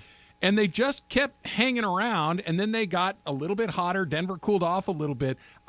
You correct me if I'm wrong here. I don't remember a game that the team we all wanted to win lost, felt like they were about to get blown out, and everybody's like, I feel good about what happened yesterday. Obviously the Lakers learned some stuff in that comeback, and they also pierced this Denver inevitability thing that they must have been feeling. Invincibility. Invincibility, invincibility. Now Denver says, oh, no, they were able to chip away on us. They're going to play with us. This is going to be a real series. Had they been blown out by 25 points, I think Denver is rolling confidently at that point. And there were so many things late in the game and Michael actually said it in the broadcast. He said, if Denver loses this game, it'd be over. Cripple them. Yes, it would have been devastating. There has been no, and all 3 of us, me and Slee and Michael, were all saying the whole night, we have never felt like the Lakers are going to win this game. It just seemed like Denver's game from the beginning because they got off to that unbelievable start. And then once the Lakers started making adjustments, you thought, okay, which one of these is the better team now? Yeah. I couldn't tell anymore. And I'm fascinated to see what's going to – I think they – do you guys agree with me? They got to start Rui. Yeah, they Rui's can't got go to start small anymore. No, I mean, the part of it that bugged me was obviously the first quarter, I think they were out-rebounded 100-3 or whatever it was. Pretty close. Right. And it was in part because of that small lineup, and then Darvin came back with the small lineup to start the second half, which I didn't understand at all. Right. It got too cute. I didn't understand. Mace, you're right that the lineup that they started yesterday was a lineup that they had against the Warriors because the Warriors basically had 4 guards out there. Yeah. So I don't think we're going to see it again, but I'm with you. That was a little confusing, especially and John, we were looking at end of the first quarter. I'm like, I got to look at it. Is it 22-6 in rebounding? Yeah. Oh, yeah. It was 10-1 in offensive rebounds. They gave up 72 points in the first half. That was really odd. And you got a guy like Austin Reeves trying to guard Michael Porter Jr., who's like He's 5 giving up inches 5 taller. inches, Yeah. John, is there a time that you remember? I mean, you can lose a playoff game and feel like, all right, we're still in the series, not a big deal. It's one game and you move on. But is there another one you remember where people were as bullish on the losing team after a game? No, and it's because of the comeback. Now, what I want Laker fans to be aware of, though, is they're gonna the Nuggets are gonna adjust too. Mm-hmm. Sure. And Jokic is like a basketball genius. He's unbelievable. So, by the way, Can you guys explain, if you were explaining Jokic to someone who'd never seen him play, you would say, well, he can't jump. Nope. He's not fast. Nope. He's kind of dumpy. He kind of looks awkward. He's kind of a loaf-looking guy. Yep. Yeah. He looks like a loaf. He has the same body fat as me. Banana, same, zucchini, same BMI. And you say, well, is he like a freight train like LeBron? Does he like get out on the break? No. Well, then how does he do what he does? He's just like unbelievably smart and knows exactly what his limitations are. And the amazing thing about him is he doesn't care if he assists, if he scores, if he gets a rebound, he'll tap it to the net. He's completely unselfish. Trav, you know who he is? He's Bill Walton. Bill Walton is the comp, I think. And Walton was, I never saw Walton at his peak. Great passer. I only remember Walton kind of as the Clipper/Celtic where he was hobbled and everything else, but was always a great passer, very, very smart. But in my mind, wasn't Walton a lot more athletic than Jokic? Yes, and ran the court better. Yeah. But okay, so I said all those negative things about Jokic. He'll get a rebound and bring the ball up. Yeah. You know, he's just... He'll drop threes. I mean, he had that one crazy, at the buzzer three that went in. I mean, okay, so that's when you thought. And I loved Anthony Davis looking at him. What are you going to do? Like, I said that to Slee last night. All right, so think about this. The Lakers lost by 6. Yep. Okay? By the way, the line was 6.5. Yeah, you made a little mythical money. Yeah. But think about it. Jokic doesn't hit that 3 you're talking about, which was a complete prayer. AD defended and it then perfectly. Didn't Murray have another one? Right. The next possession. LeBron did the same thing, played perfect defense, and because he had the shot clock expiring, Murray had to throw it up, and it went in. Those shots don't go in, and they shouldn't have. The Lakers win. And we're going overtime. Yeah, I mean, it's now if I'm being fair, Austin Reeves, overtime, right. Austin Reeves banked in a 3 in the first half, so we had a lucky one too. But I'm just saying, like that mad scrum where it looked like they were going to call a jump ball, and the Lakers had all the momentum, and KCP comes out of there with it, no whistle, throws it ahead to Murray, and he throws it to Gordon. And Slee will back me up on this. The building just exploded when Gordon threw that in. I mean, it took the Nuggets from being on their heels and scared to, okay, we just got momentum back. And I really thought with 3 minutes to go, if you go back and listen to me call those last 3 minutes, I thought the Lakers were winning the game. I thought they had everything in their favor. Austin Reeves has found his shot, and I thought they've got this figured out, and they just ran out of time. And LeBron took a terrible shot. Yeah, terrible shot. Well, That's just a bad shot. I think the Nuggets baited him into that because Reeves had hit 2 in a row, and if you go back and look at that play, they left LeBron open at the 3-point line and kind of dared him to take that and stayed on Reeves. Yeah, I mean, if you're going to take Reeves would have been the right guy to take the 3, but For sure. LeBron should have taken the ball to the basket that's the thing. and potentially drawn the foul. In the last 20 years, has there been anything that's more unguardable than LeBron with a head of steam going to the basket? Yeah. Okay, but think about this, guys. If he does that, all right, we were down 3. Yep. And I think there were 20 seconds left. So we're playing the foul game at that point. Yes. I think they let him go to the basket and dunk it. And so now we're down 1. And we foul him. And the Nuggets were just great at the free throw line all night. So I don't – eventually we were going to have to take a 3. So if that was an open 3, I can live with it. It's so early in the clock. They played – way too early. They played so bad at the start of that game. It was so unlike the Lakers have been in the play. They've been the best defensive team in the playoffs, and they gave up 72 first-half points. Was it altitude? Was it just they got ambushed? Did the effort not there? I mean, the matchups weren't right. That's part of it. The matchups weren't right. That's fair. I agree with that. Fair. And the other thing was, Slee, I don't know about you, but I don't know if I've ever seen a team more ready to start a playoff They hit game everything. than Denver was. They came out and they were even on shots where they were running to the basket and getting dunks. If the first guy didn't dunk it, there was another guy right behind him, like ready to follow it up. They just played great. You know what I loved about that last night was, when the Lakers play, they often have shirts on the chairs, gold shirts or towels or whatever. And, the cool kids on the court side, they never wear the shirts. Well, because they're wearing a $400 Tom Hardy T-shirt. In Denver, there were courtside people wearing those ugly maroon T-shirts. They actually put them on. Right. That's the difference. That's what you do in L.A. Exactly. That's a non-L.A. thing. In New York, they're not putting on the T-shirt. No. In Los Angeles, they're not putting on the T-shirt. Mace, are you a mascot guy? Because I think this goes right into it as well, right? Trav, you were saying that certain markets, they're not messing around with a mascot. Yeah, very few big cities mess with Denver mascots. has a good mascot. They do. Rocky is but awesome. Denver should have a mascot. Denver should be wearing the T-shirts. Right. L.A., Los Angeles, Miami, we'll be mascotless. We'll be T-shirtless. Right. We'll let Jack Nicholson and Denzel Washington be the eye candy for the night. Exactly. Right. Their crowd was insane, you guys. And I hope if you have tickets to Game 3 on Saturday or Game 4 on Monday that you're bringing it, because part of it was they haven't had home court advantage they've played the Lakers 7 times in the playoffs. They're 0-7. They've never had home court in any of the 7 series. This is the 8th. It's the first time they've had home court. It's the first time they've been a number 1 seed, and their crowd just ate it up. Yeah. They could not. They were. We looked around at one point. Michael and Slee and I looked around, and there were 0 empty seats, like none anywhere in the whole building, and they were all standing up the whole time. By the way, didn't it feel like they were last couple of minutes left? Nuggets were feeling some of that pressure. They crowd tightened up was like feeling that crazy. pressure. Everyone was just like, wait a minute. They played basically 44 minutes of good basketball, and they're about to lose it in the last 4 minutes. I think that's one of the takeaways, Al, is that once it got tight, the Lakers were far more comfortable in that environment than the Nuggets were. The Nuggets looked like this is the first time we've been squeezed in a really long time, and they didn't quite know how to respond to it. That play you were talking about, John, where the little scrum under the Lakers basket, and then the Nuggets get a run out, a lob, and a dunk to kind of ice the game at that point.